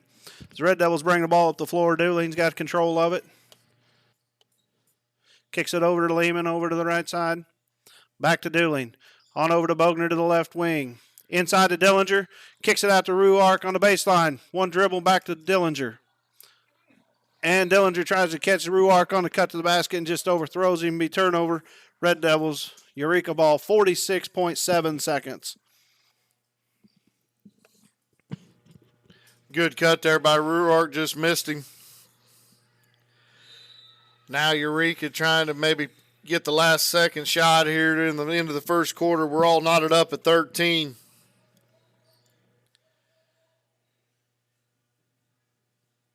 Carlson over on the right wing, looking inside to Valentine. Nice pass off to Rucker. He'll lay it up and good. 15-13 with 17 seconds left. Bogner bringing across the half court. We're Erie going to set up for the last shot of the quarter here. Shirt tug is the call here with 7 seconds left. Dooling driving around. He's going to kick it off to Ruark. Going to get him called for a carry there with 3.6 seconds.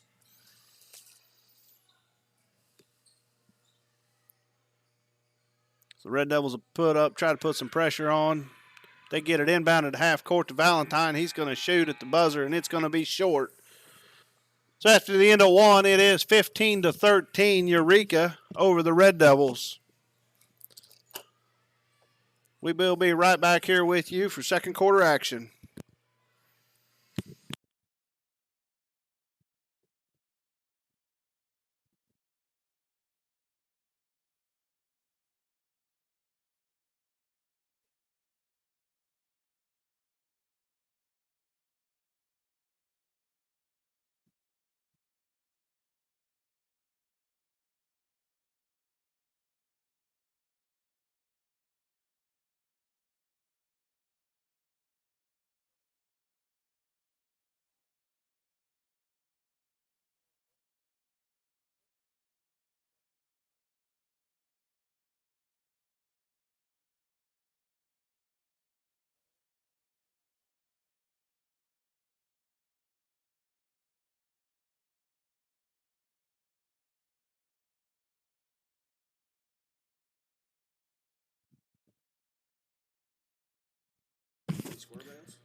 We're back here live in Erie getting ready for second quarter action here between Erie Red Devils and the Eureka Tornadoes. Be Erie's ball coming out to start the second quarter. Traveling left to right on your television screen. Meade's going to match up with Dooling. Dooling matches over here to Bogner. Inside to Dillinger. Back over on the baseline. Good skip pass there. Ruark thought about driving, but it's going to kick it on. Dooling is going to drive, gets in a little bit of trouble, throws it away there. Dillinger fighting for it on the floor. Meade's come up with it. He's going to get it out to Valentine. All the way down Rucker. He walked with it. Good call there. I would too if Dawson was running at me and jumping in the air like that. Yeah, no kidding.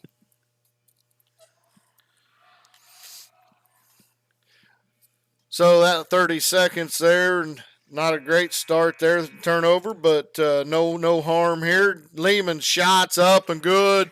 Ties the score at 15 with 7:15 left here in the second quarter.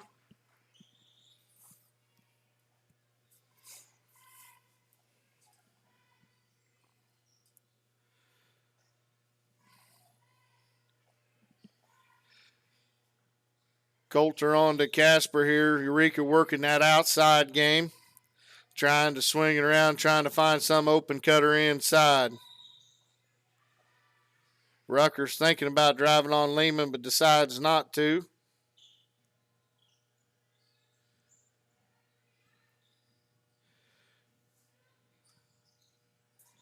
Valentine, nice look inside to Meade's left hand up, good. 6:32 left here in the second, 17-15. Nice cut there by Meade's. Yeah, that was. He come off that screen and just left Dooling back there behind him and put the shot fake up so that he knew he had the easy bucket. Them two are both going to be tired at the end of the night. Ruark's three, no good. Rebound Rucker, and Rucker coming down the sideline here. Good job by Dillinger not to foul.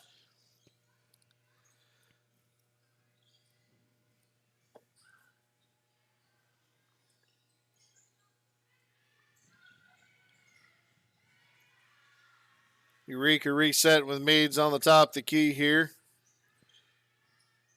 Being very patient, letting the offense run through.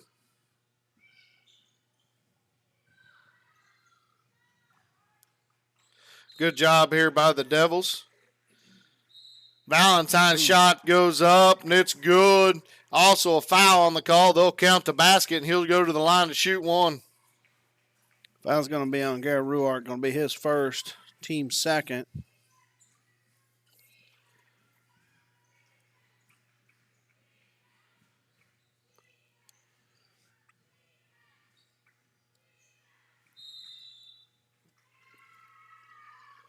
Free throw for Valentine's up and good.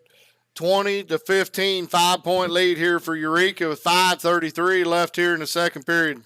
Back into the game for the Red Devils was Tyler Pasquarelli for Mark Bogner. Inside to Dillinger, little jump shot, no good. Rebound Rucker.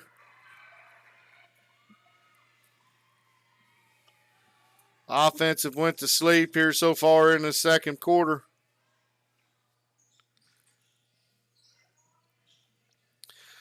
Eureka's got a huge mismatch. Carlson, or Casper, I should say. I don't know why I want to call him Carlson, but anyhow, Meade, he walked with it there, so it'll be a turnover on Eureka.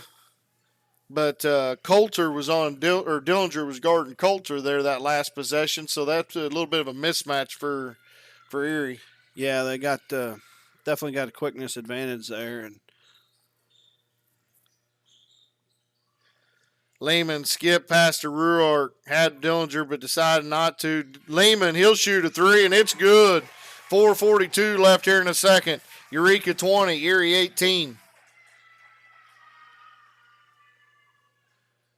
We're going to keep Dillinger on Coulter.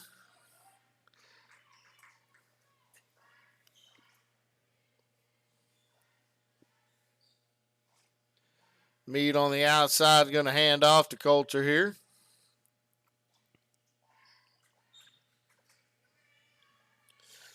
Rucker, nice spin move, no good. Dooling with the rebound here. Kicks it on to Lehman. Lehman loses control of it, but he'll go chase it down and then about throws it away, but Dooling will catch it. Now Dooling loses control of it. They're going to say out of bounds off of Dooling. A little sloppy on that possession there, Mr. Kramer. Yeah, right now the Red Devils having a rough go out of things here in the third quarter or second quarter.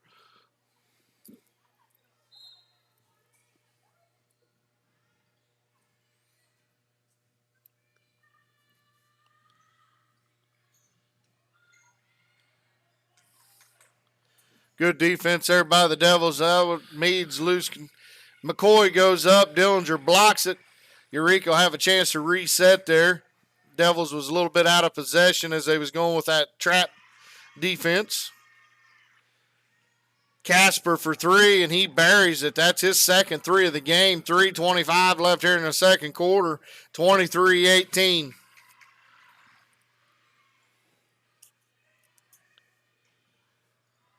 Dooling kicks it over to Ruark. Ruark goes all the way in. Shots up, no good, but he gets fouled. He'll go to the line to shoot two. That was going to be on Casper. Going to be his first, just the team second.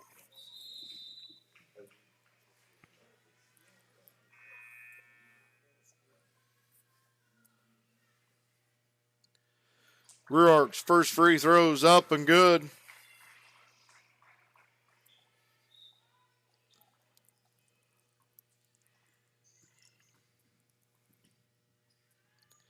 Second free throw's up, also good, so it cuts the lead down to three here. 3:11 left here in the second quarter. Mead's going to run along here, get trapped. Good. Oh. Ruark just knocked away just enough, but Mead got the recovery. He goes in and gets the layup. Dooling off to Dillinger. He goes up and gets fouled. He'll go to the line to shoot two.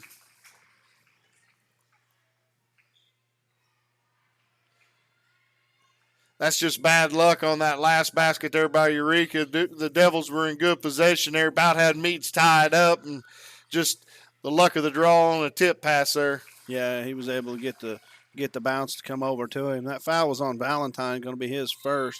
Dillinger connects on the first free throw.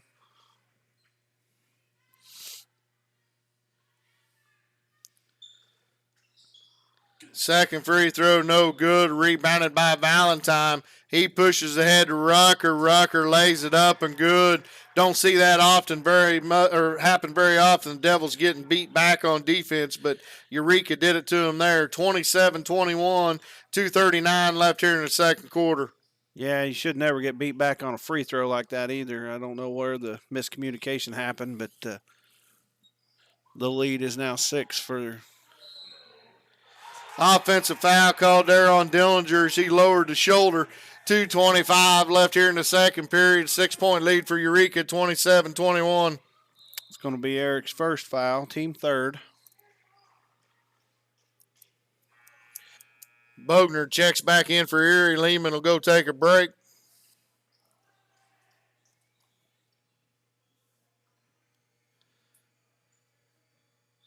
I don't understand this move. They're going to put Dooling on Valentine and Bogner on Meads. Guess we're in a 1-2-2. That makes a little more sense. Yeah. Devils switching the defense up here, going to a 1-2-2 defense here.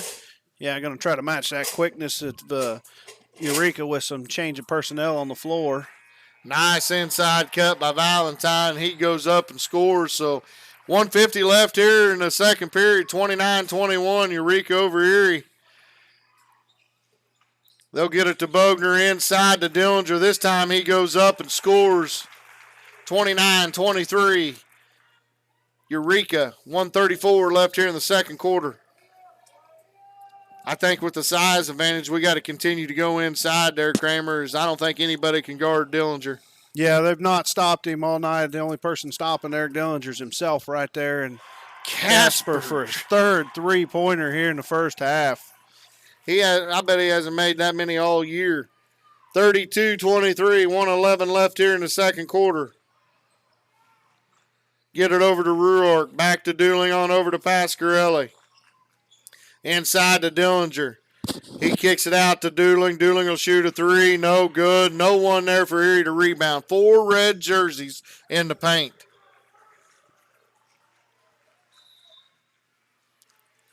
Well, they were going to ensure they didn't get beat back on defense that possession. I guess so. 45 seconds left here in the first half. Erie getting out hustled here. Down by 9. We did switch back to that man defense there, and Dooling is back on Meade. Good defense there by Dooling. Keeping Meade in there.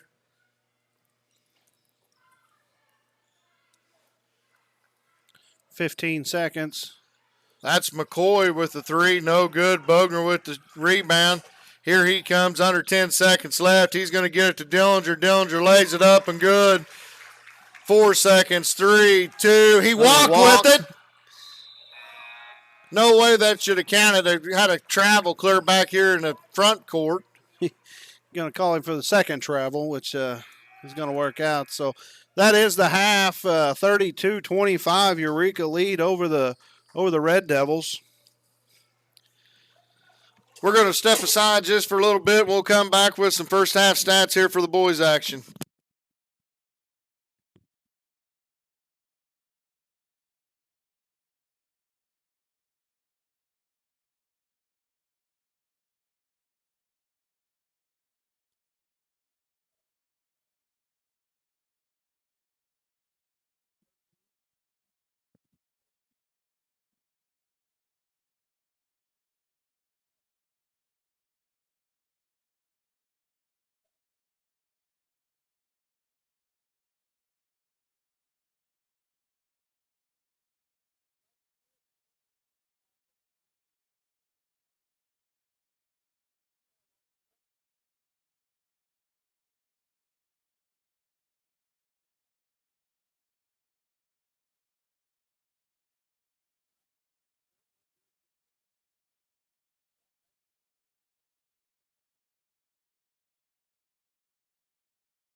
We're back here live at Erie, Kansas in the halftime here between the boys action between Eureka and Erie. Eureka holding a 32-25 lead over Erie at halftime.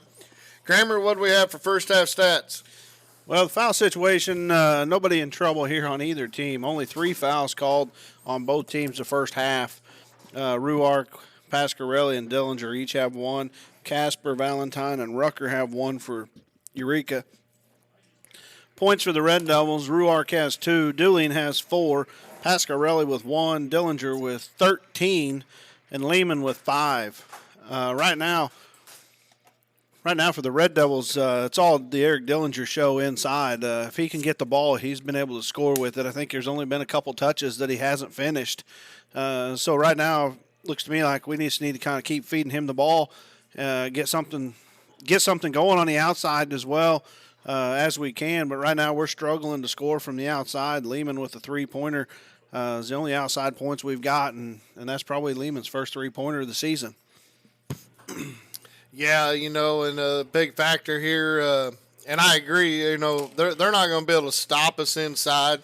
So, I'd say we continue getting it to Dillinger and Lehman inside. Now, they're going to try to pack that, make us hit some outside shots. And it's good to see the boys are out warming up right now. And I just seen Bogner make 2 in a row. Hopefully this is going to be the third one now, but I'll take 66%. So maybe he can hit some threes here in the second half, get him on the scoring side of it. And defensively, I thought we played pretty good defensively. I mean, there was some baskets that was scored there that, that was just good offensive possessions, a little better than the defense. But overall, I thought our defense has been pretty good.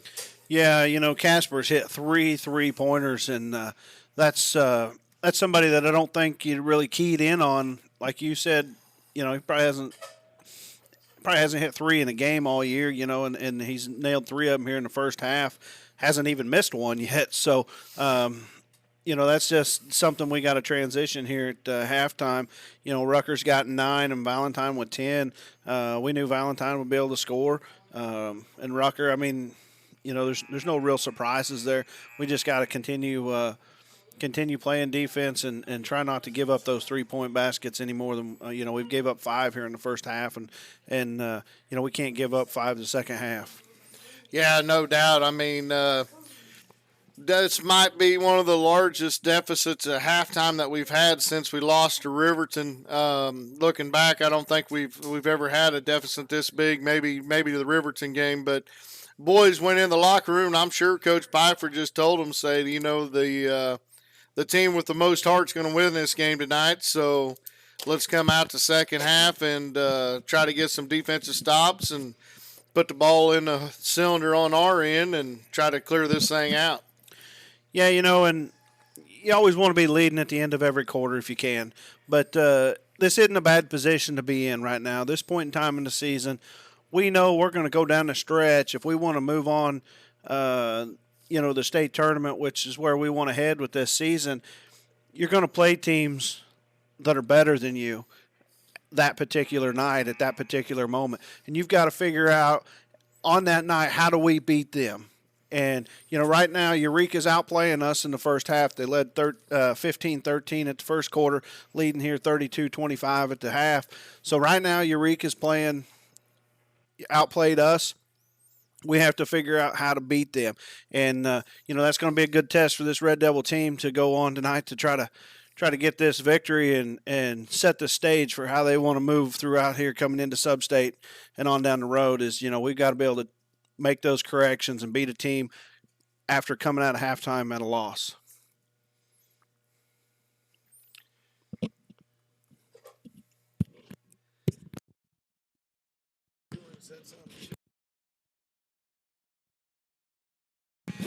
So here we are with a minute to go in halftime. Both teams getting their last-minute marching orders as they get ready to head out onto the floor. A little bit of different lineup here for the Red Devils. Bartholomew's going to start the second half for Dooling. And it appears that Eureka's going to come out with their starting 5. So now Eureka will be going left or right. Erie will be going right to left to start the second half. Eureka will have the ball.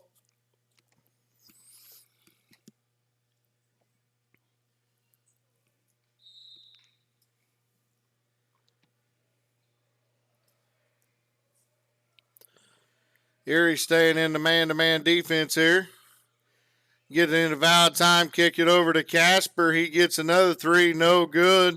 Be knocked out by Erie. Meads will inbound it for Eureka.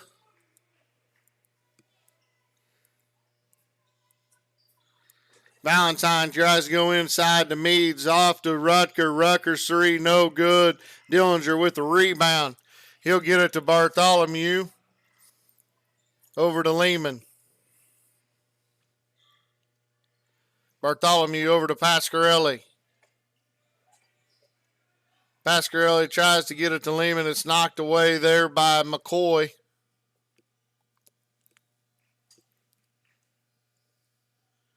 Lehman into Dillinger. Back to Bartholomew, over to Bogner. Bogner's going to fire a three and good. 7:16 left here in the third period. 32-28. Erie pulls within 4. It's good to find him. Good to see him find a bucket and get on the board tonight. Maybe we can get him started here. Better late than never. Rucker for three, no good. Rebounded by Dillinger. He'll clear it off to Lehman. Lehman's going to bring it up the floor. He'll reset it to Bartholomew, over to Bogner on the left wing. Bogner's going to drive. Shots blocked there by Valentine. It'll stay with the Red Devils here. Dillinger's going to inbounds. He tries to get it over to Lehman. It's knocked out of bounds by Valentine, so it'll be the Red Devils' ball again on the short corner entry. This time Bartholomew will go take the ball out. He'll get it into Dillinger. Dillinger's going to take it all the way. Left-hand shot, no good. Rebound by Valentine. They're going to say Lehman had his hand on the ball when he landed out of bounds, so it's going to be out of bounds on the Red Devils.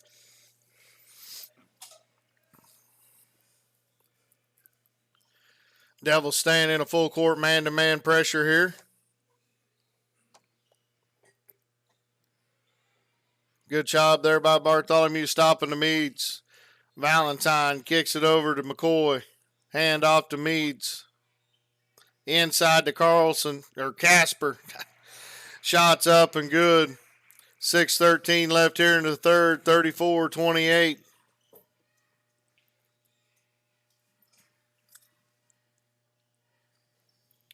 Lehman drives, kicks it. Going to throw it out of bounds. Be turnover on the Red Devils. 6 minutes left here in the third period, 34-28.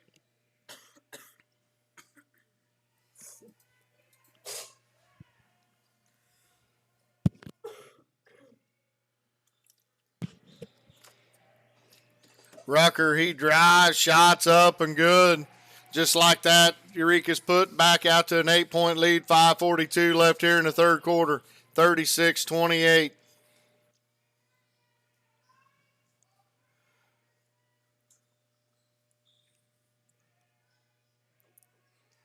Pasquarelli looking for Dillinger, little shots up, good.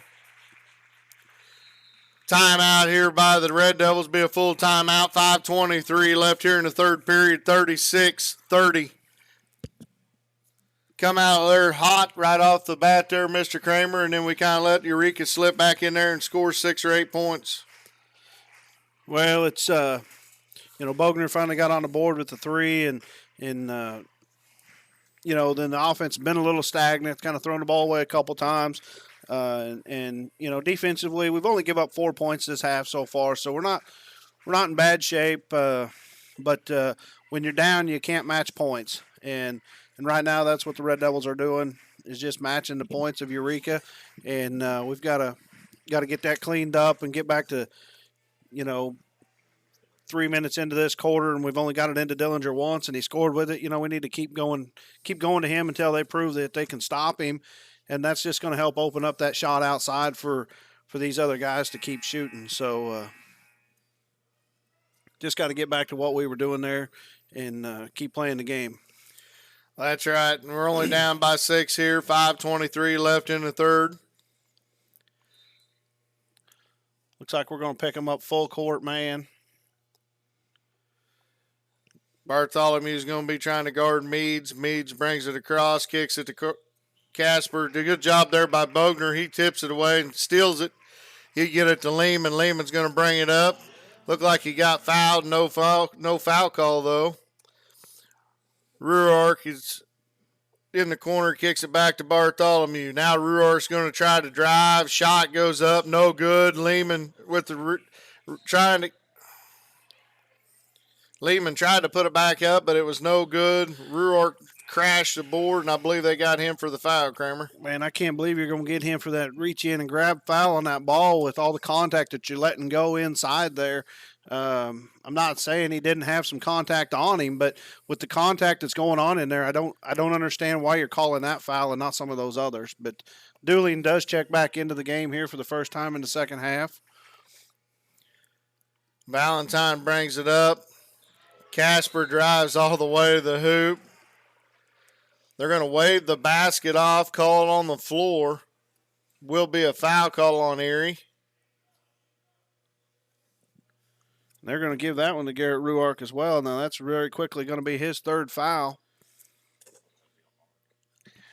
Yeah, I thought Bogner was the one guarding him there, but Ruark gets the foul. Yeah, I don't know if coaching staff caught that or not. I hope they see that pretty quick and make the adjustment if they feel they need to. Good trap there. Good on-ball movement. Lehman up and good. That started with the trap between Bogner and Lehman. Dooling picked it off, passed it ahead. Now Eureka's back down. Rucker goes in on Dillinger and scores. 4:09 left here in the third. 38-32, Eureka over Erie. Bogner looking inside to Dillinger. Left-hand layup, good. 3:59 left. Erie cuts the lead to 4. Valentine has it, and he's trying to take Ruark. There comes Dillinger on the floor. Good job there by Dillinger. Now it's passed ahead. Now it's a turnover.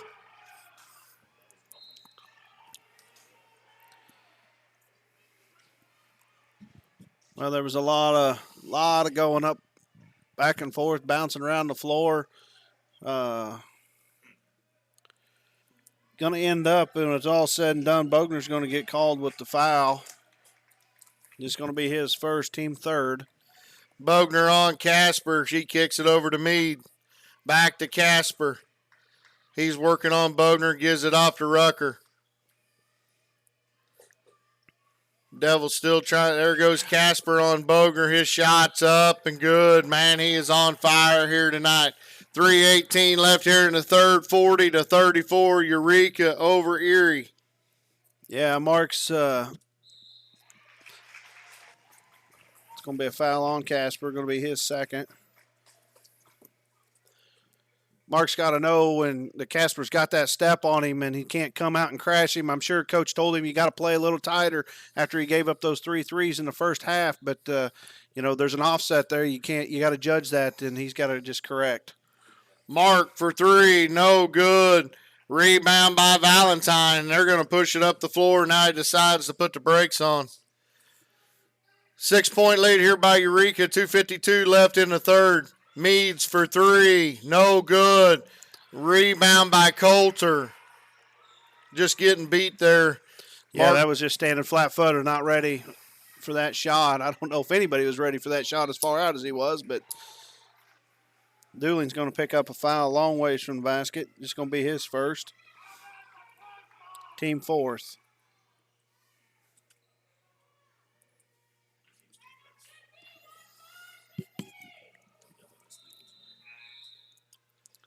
Pasquarelli's going to come in for Bogner.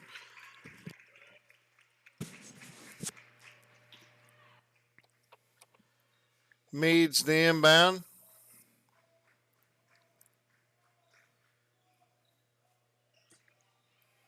Good job there by Pasquarelli.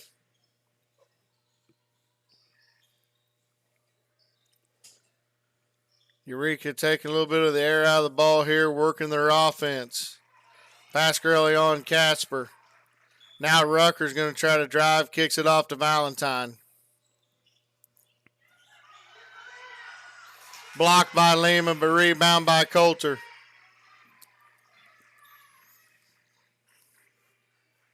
Two minutes here to go in the third quarter. Rucker for three, no good. Rebound by Dooling. Dooling's going to push it up the floor here. Goes all the way, gets it off to Dillinger. They score for two. 40-36, 139 left. Now we're on the other end. Turnover. Coulter couldn't handle it. Here comes Lehman. He'll kick it over to Ruark, on over to Dooling, inside to Dillinger. Little shots up. Good. 125 left here in the third, and here comes the Red Devils. 40-38. They're only down by two. Good defense turned into some good points there. Meads and Dooling fighting there on the top. Inside look. Rucker goes up, no good. Rebound, Coulter, no good. Knocked away, and somehow Rucker gets it, and he's going to get fouled. Hope Lehman's all right. He's on the floor. Rucker come down.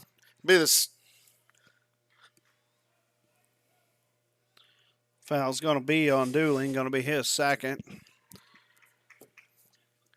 I believe Lehman got knocked to the floor there and then landed on pretty hard. Free throw by Rucker is no good. Into the game is Bartholomew for Dooling. Rucker's second free throw is good, so 1:02 left here in the third quarter. It's a three-point game, 41-38.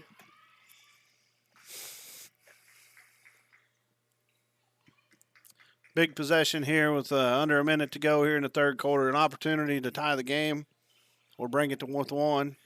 Pascarelli drives all the way, puts it up, no good, but does get fouled. He'll go to the line to shoot two. Fouls on number 14, Coulter, going to be just his first, team second.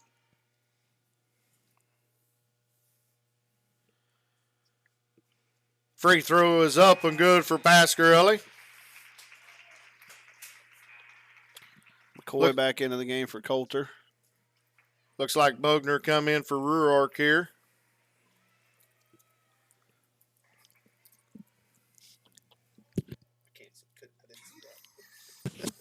Second free throw, no good. Rebound by Valentine. 42 seconds left here in the third quarter. Erie down by two. Eureka with the ball.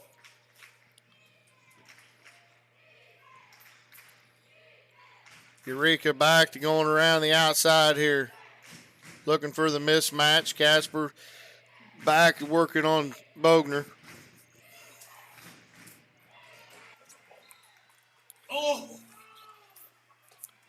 Looked like it was with the hand on the ball there.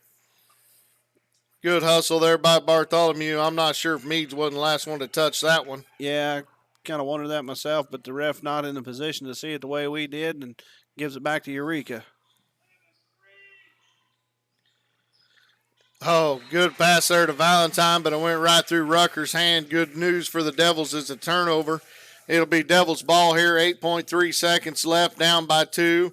I'm guessing we're going to look for Bogner, but we got to get it up the floor. 5, 3, 2, 1. Lehman from a long ways out. No good. That's the end of the third quarter, folks. Eureka 41, Erie Red Devils 39. Yeah, that last possession got halted by when ball thrown into Bartholomew, and he just kind of stopped and stood there with it. You got to know how much time's on the clock and what you're going to do with it before you get it there. But, well, the Red Devils made up some ground there, down by 7 at halftime, come back to down by 2 here in the third quarter. They just got to continue the intensity. You know, Dillinger had an 8-point third quarter again. So, well, as of right now, I mean, we just not get anything going on the outside. You got to keep feeding him the ball and keep doing something with it because right now that's the only man out there putting any points on the board for the Red Devils. Offensively for Eureka, I mean, 4 of their 5 guys that they got on the floor scoring. That quarter only Casper and Rucker put points on the board. But, the other guys can definitely score. So the interesting thing I see down here on defense is we're doing a lot of that trapping. It's working, except for when it doesn't. When it doesn't, you give up that easy bucket, because you leave that guy, and if he's paying attention, he kind of drifts towards the basket. There early, it was working real good because Eureka just kind of standing over there in the corner with nobody guarding him. But we got to be real cautious of that help out on that trap. Erie will have the ball here to start the fourth quarter. We will have our starters back on the floor. Be a foul call there on Eureka. Going to be on Hayden Mead. Going to just be his first, team third. Pascarelli inbounds here, looking for Lehman. They'll kick it back out, and they're going to reset the offense here, get it to Dooling. They'll kick over to Pascarelli inside to Dillinger. Little shots up, good. 7:43 left in the ball game, folks. The Red Devils have fought back. We're tied up here at 41. Meads pushing the floor up and gets it to Valentine.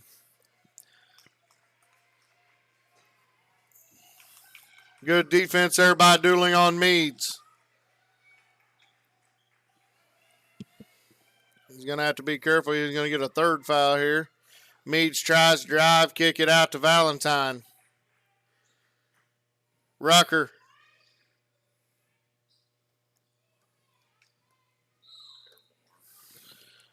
Going to be a little push foul there by Bogner. Going to be his second.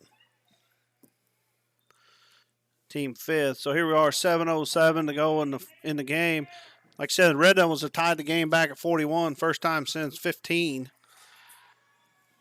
That's McCoy for three, no good. Dillinger with the rebound. And we got player down on the floor for Eureka. Yeah, it looks like Mead went to the floor and Dooling was blocking out and got knocked back, and they was both on the floor rolling around. Not sure what. I really didn't think the official could call stop time when you didn't have possession of the ball. I thought they was going to call foul there. They are going to call that one on Mead. Reach foul. Going to be his second, team fourth. You know, it's good to see. Don't talk about it a lot, but looks like Dooling's got Mead's ticket tonight. He's a little bit a step quicker out at Eureka. Mead's kind of had Dooling's ticket, was a little bit step quicker out there at their home floor, but Dooling tonight has done a good job of staying in front of Mead's. Dillinger, being the big man, goes in and scores again. He fought through the contact there. Could have been a foul call, but no call. But we do get the basket, and the Red Devils have regained the lead for the first time in a long time. 43-41. That's a walk. There's a walk. There you go. He called it. I was going to say it was a second later, but it was a pause for dramatic effect. Oh, okay. It was just trying to get the crowd fired up. Yeah, you know, he trying to get us fired up. There you go. Keep everybody at home on their toes. He didn't want anybody to get the spotlight but the official there. That's one thing about the official misses something, we will sure point it out.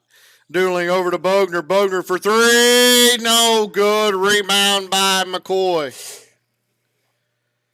Here comes Meads. Dooling's going to stay and work on him. Meads goes for the layup, and he beats him this time. And a little bit of smack talk going on between Meads and Dooling there. 43 all with 5:48 left. Dooling, he's going to come left, kick it over to Pascarelli. Lehman, he's going to shoot a three. No good. Rebound McCoy. Meads is going to clear. Not sure that's the shot coach wanted with, two passes into the possession. That's a long shot to take for Dawson there, but we've been dominating inside, so just two passes. I agree, Mr. Kramer. Probably should have made another pass there before the shot. Yeah, the way we're shooting outside tonight, I keep throwing the ball into Eric before I take that shot, get 5 or 6 passes in. Rebound there by Dooling. Now we go back inside, no good, but there's Lehman for the putback. 5:03 left here in the fourth quarter. 45-43, Erie over Eureka.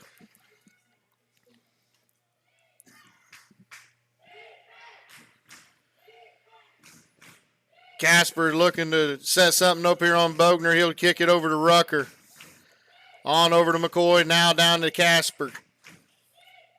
Looking inside to Valentine. Lehman on Valentine, kicks it out. Casper another three, and my Atlanta, he drains another one. And I was just getting ready to say how Mark was doing a better job of not getting right up on him and getting beat on that layup, and then he gets caught up in that trap like we were talking about, trying to come and help, and just couldn't recover quick enough.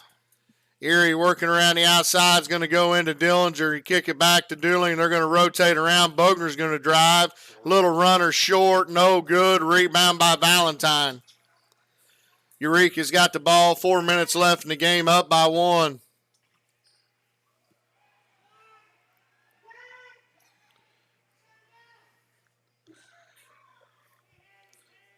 I look down to see Mark something and missed the foul. It's going to be on Dillinger, going to be his second, team 7th. So we will be going into the bonus as McCoy goes to the line to try to score his first points of the night.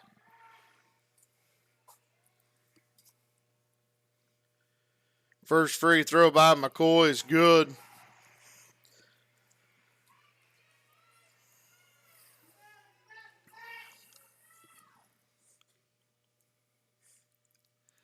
Second free throw, no good. Rebounded there by Bogner. 4 minutes left in the ball game. Eureka's pulled back up in front by 2, 47-45.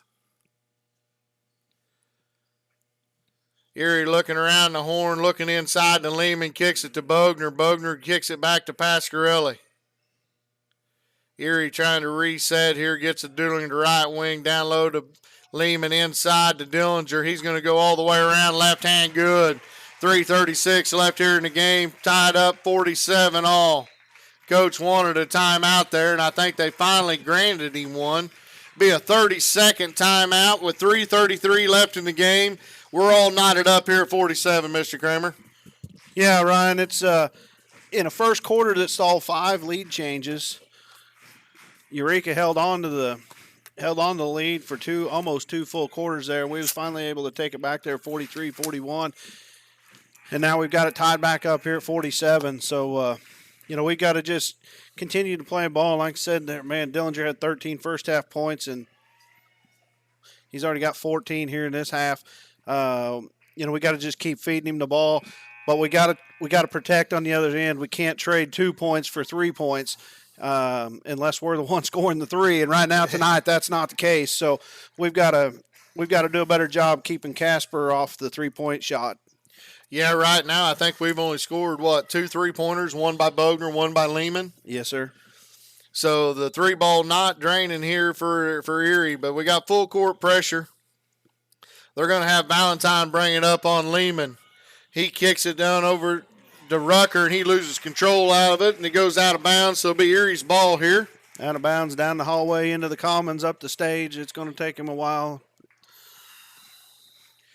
We're going to get a ball replacement here. Change out balls because that ball's all contaminated from the hallway. It's got that nasty stuff all over it. Mr. Francis is going to go down there and clean it up so we can play with it some more later. Dooling's going to bring the ball up here with 3:20 left in the game. We got Dillinger on the high outside now. Pasquarelli drives, scores, good. 3:10 left here. Erie pulls back in front by 2, 49-47. Well, I think we fooled everybody with that play because we were wondering what the heck he was doing out there. That's right. Just clearing the lane. Backdoor cut was missed there. Good job by the defense to regroup. Now we got Rucker in trouble. Dillinger out there almost had to steal. Now we're on the floor. There's Pasquarelli. No, you can't give him the timeout. He didn't have the ball. No, he didn't have possession. He's telling my fault. I shouldn't have called it. He's going to call jump ball. Don't touch him. He's going to give possession to Erie here, which he darn right should have. We had possession, and he was going to grant Eureka a timeout, but there was no way there that they could call a timeout because they didn't have possession. So instead of a jump ball, it's an inadvertent whistle, which goes with the team that had possession of the ball. Correct. He's trying to explain that to the Eureka coach, who knows that but doesn't want to believe it right now. That's correct, and I'd be the same way, if I was on that end of it. The good news is we are going to have the ball here with 2:47 left in the game. We're up by 2, 49-47. Eureka coach is going to still give the ref his point of view, which I'm glad they didn't change. Now we're going to have Ruark for three, way off the mark. Casper with the rebound. Anybody listen, there is not a Carlson on Eureka, but I've called him that about 90% of the time tonight. So Carlson is Casper, by the way. We might petition his parents to change his name. Yeah. He keeps shooting like that. He might want to be a Carlson. Three-pointer by Valentine, no good. Rebound there by Dillinger. Here comes Dooling up the floor. He's going to go all the way and kick it over to Ruark, back to Pasquarelli for three. Good! 2 minutes left here in the game. Pasquarelli hits a big one, 52-47. We needed that one, Mr. Kramer. Yeah, we did. That stretches the lead. Probably the biggest lead the Red Devils have had tonight. Right at the right time, 2-possession lead. Now we just got to play defense. Still trying to get that trap with Dillinger there. Now Meads is going to go in, and there's going to body foul on Dooling. It's going to be Dooling's third. But, yeah, it was a good thing. That time, Coulter, when Dooling left him, Coulter cut to the basket. Fortunately, that trap has put so much pressure on the ball handler, he can't look up and see that. It's just exactly what it's supposed to do. But, good hustle by Dillinger to come back and recover there. But we just couldn't keep Meade from driving on Dooling. Meade's free throws up and good, and we really don't want this kid at the free throw line. He's an excellent free throw shooter. But foul called there on Dooling, puts him on the line. He hits the first one, cuts the lead to 4. One more shot here for Meads, and it is also good. So it's a 3-point lead. We got a timeout here on the floor. Eureka calls the 30-second timeout, 52-49. 1:35 left to play, Mr. Kramer. I'd say we keep doing what we're doing because I'm sure they're going to bring out some pressure here, maybe extended full court a little bit. Yeah, with a minute 35, there's no reason to panic if you're Eureka because it's just a 3-point lead, and there's nothing to fear if you're the Red Devils either. You just got to keep coming out. We got the ball handlers to get the ball across half court. We just got to be smart with it when we get there. Not make that 2-pass and that quick shot that we did a couple times. We just need to, move the ball, do what's been working for us defensively. Keep doing what's been working for us. You're going to give up some points when you're playing the defensive aggression that we're playing, trying to get those steals. So we have to score on the offensive end if we're going to continue to play that aggressive on defense. I look for Eureka. They are going to come out full court pressure, and I look for Eureka to foul here. Watching them last couple years, they're down in the foul count, so they're going to want to try to gain a couple here in case they have to foul. So they get it in to Pasquarelli. They're going to try to get it off to Dooling, and they do. And we've got a 3-on-2. He looks inside to Bogner, up and good. 1:25 left in the game, 54-49. Meads for 3, good. 54-52. Another timeout here by Eureka. I'm guessing this will be a full timeout. 1:16 left in the game. Erie holds on to a 2-point lead. Yeah, that was a long 3-point there by me to just pull up and shoot that with barely breaking the press there. Nice gutsy play by him, and he nails it. Nothing to be scared of as he pulls up and shoots. So the Red Devils lead now down to 2 points. They just got to keep coming back, and it was good to get those quick 2 points, but boy, we'd love to see more than 3, 4, 5 seconds chip off the clock there. That whole possession between 2 possessions didn't take off, but about 17, 18 seconds. That's a gutsy call there by, Meads to pull up that quick in possession, but it was a nice shot, and give the kid credit. He made a nice shot there, pulled the lead, within 2, and I kind of stuttered in there a little bit. We had a little bit of... Yeah, trying to figure out what a parent's out there doing addressing the official during the timeout.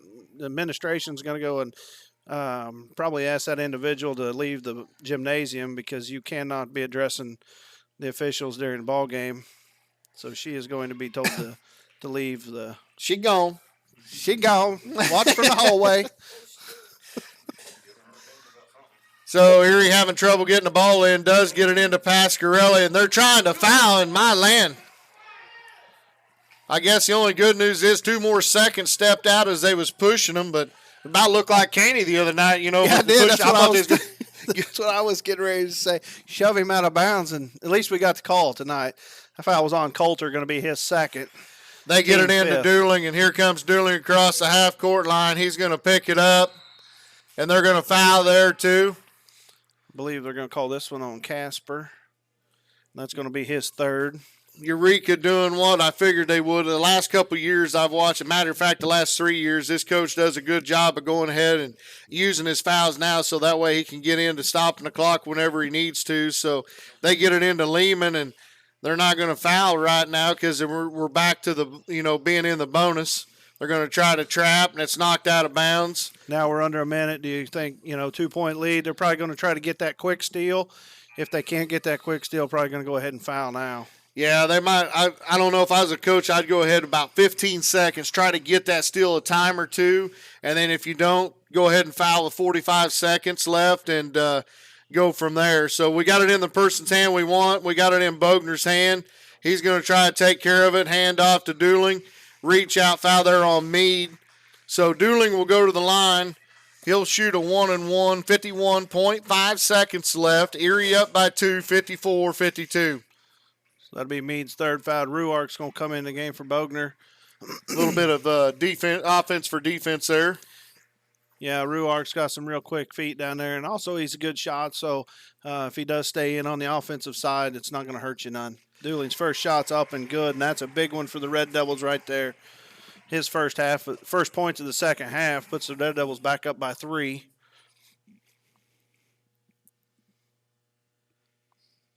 Second one is up and good and gives the Red Devils a 4.2 possession lead. 30-second timeout called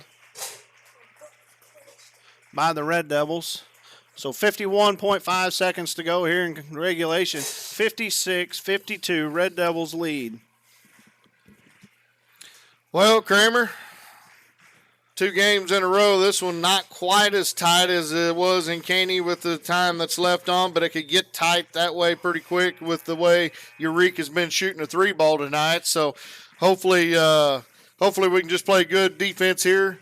Either make them turn the ball over or block out, get a missed shot, and put this game on ice. Yeah, right now you don't want Meade or Casper shooting the ball from outside. Both those guys got a good hand. Valentine's been held scoreless this half, so, maybe he's gone a little cold. So, anyway, he's got to have to play tough defense. Don't get beat deep, but really don't want to give up a 3-ball here. Try to keep that, if they do score, keep that lead to 2 so that when they foul you, we can go back up by 4. They're going to let Casper bring it up. Now they're getting it to Meade's hand. 43 seconds left in the game. Devils up by 4. Meade's going to drive, kick over to McCoy. McCoy shot no good. Rebound by Dooling. What are they going to call, a foul? Foul on Meade, I believe, and the push in the back there is going to be his 4th. Dooling will go back to the line to shoot the free throws. And with 35.2 seconds to go, if he can drain both of these, that makes Red Devil Nation breathe a little bit easier here as we continue down this game. That was also a big foul. That's Meade's 4th. Free throws up and good. Not sure. I mean, we left McCoy open in the corner, but he's not scored at all tonight, so I'm not sure that was where Eureka wanted that ball to go.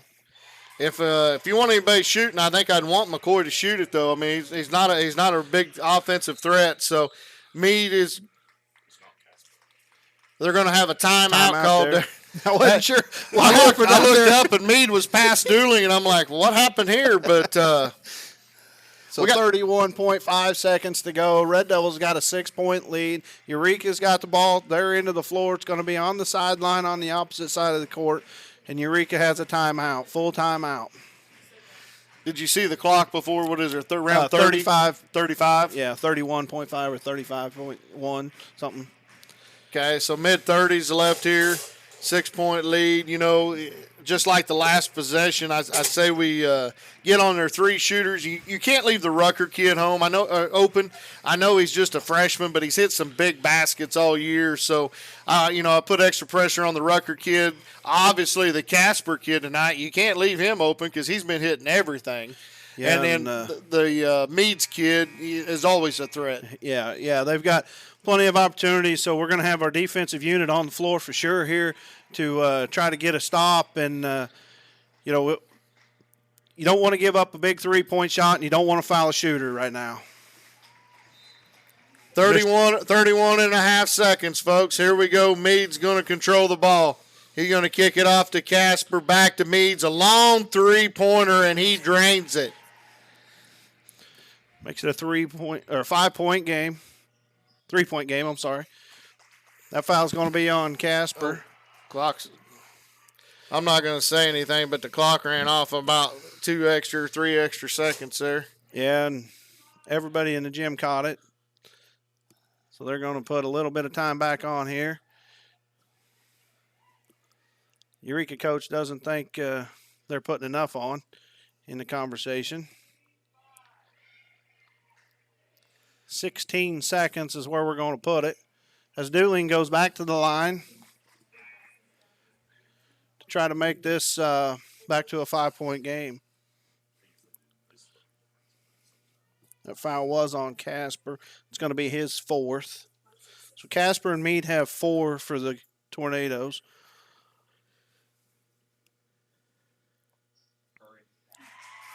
Dooling's first shot is good.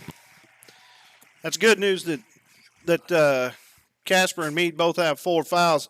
If something changes, those 2 guys will be off the floor if they have to foul again. Second shot is up and no good. That's a big miss there with 4 points. Casper for 3 is going to be short. Rebounded by Meade. He's going to pull up a quick shot. It's way short. Rebounded by Dillinger with 3 seconds. And that's going to be the ball game, ladies and gentlemen. Your Red Devils are going to get the victory, 59-55. Woo! We're going to step aside here for 30 seconds. We'll be back with the postgame show.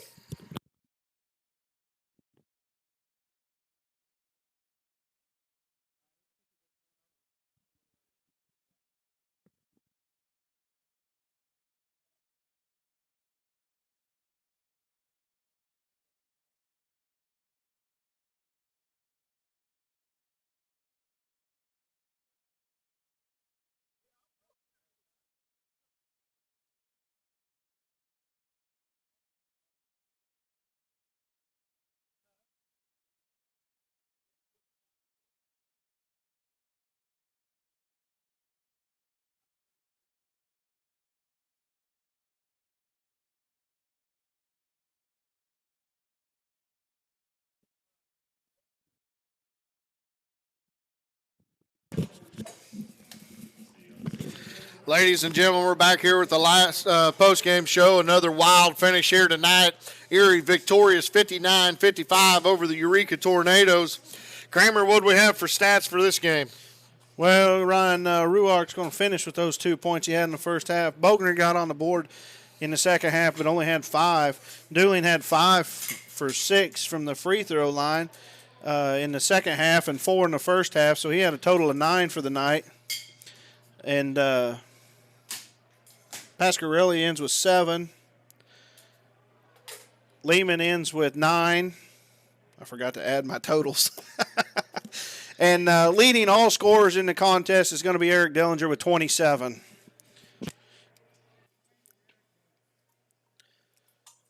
Meade's going to finish for Eureka with 14. And Casper's going to finish with 16 tonight for the Tornadoes. Well, Ryan, we talked about it there going into the fourth quarter, down by 2 and hadn't had a lead since the first quarter. And, how we needed to play from behind and come back and win this game. And they did exactly what they needed to do, scored 20 points in the fourth quarter to come back and win this game.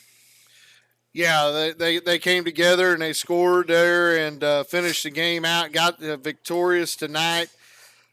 And I'm pretty sure I'll have to go back and look at all the stats, but I'm pretty sure it probably wraps us up for a share of the league title with a chance to win it victorious tomorrow night. But I think we might have wrapped it up by ourselves tonight with the victory over Eureka. But we'll let you know that tomorrow night, as we're going to be back here at 6 o'clock tomorrow night for another round of basketball action. The O'Shea's coming in tomorrow night, Mr. Kramer, and not sure about the girls' team. I know the boys' team been struggling, but going to be nice to get to come back here, I guess, 2 nights in a row and visit with you and see if we can win some basketball games. Yeah, it's always a pleasure to be here, Ryan, doing this. Really have enjoyed that this season. As we go into tomorrow night on the girls' side of things, Amy Smith for the O'Shea's is definitely a scoring threat for them. Seen some numbers for her. She's putting up occasionally 20-plus points. So she'll definitely be a threat to look out for.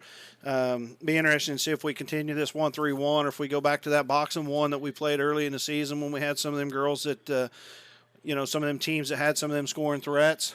It looks like the boys are kind of gathering at that end, like maybe they might secure that league championship for us there. We might have just got the answer there with they coming out to take a picture here. Very,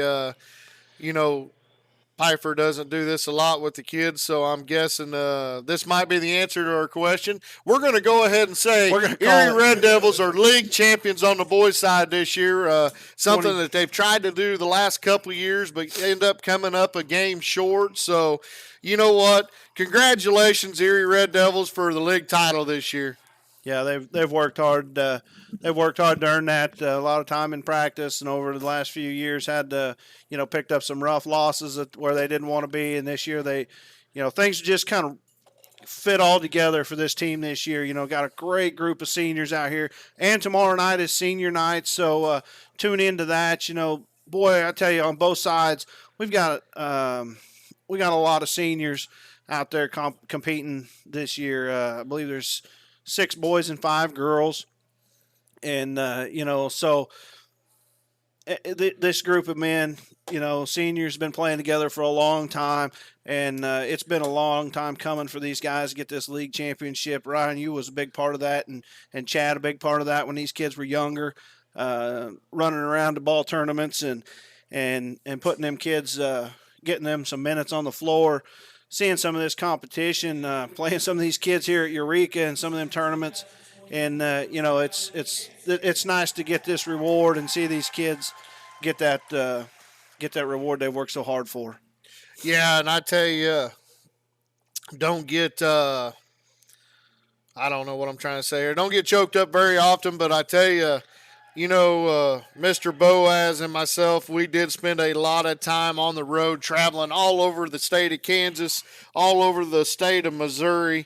I think we even went into Oklahoma once or twice, and it's a great privilege to know the most of the individuals on this team. Not only just know them, but able to coach them and watch them grow. I know Boaz and I started in the 3rd grade. Them 3rd graders, we had to play up on the 4th grade, and they took their lickings because we was playing kids that was pretty good and just starting out. We didn't know much about basketball, but I tell you what, when they got to that 6th grade level, I tell you, we had to go search for games because they were so dominating right here in the in our area, playing in our little league, that we got them out into some bigger tournaments. And I think if you ask any one of them kids, we took them to the Snowball Classic their 6th grade year and end up winning that B flight over there, and that was a huge deal because that's used to be one of the biggest tournaments in the nation. Yeah, back when our kids were that age, that was a monster tournament. Played in 6, 7, 8 gymnasiums in 3 or 4 different towns there in Cherokee County, through Columbus and maybe Galena and Cherokee and Baxter. They just played all over down there to get that tournament in the end of every age group. There was a lot of teams that came to that, and it was definitely a big deal for them. And a great big deal for them tonight. Congratulations to Coach Pfeiffer and what they've done this year. Coach Carlisle as well.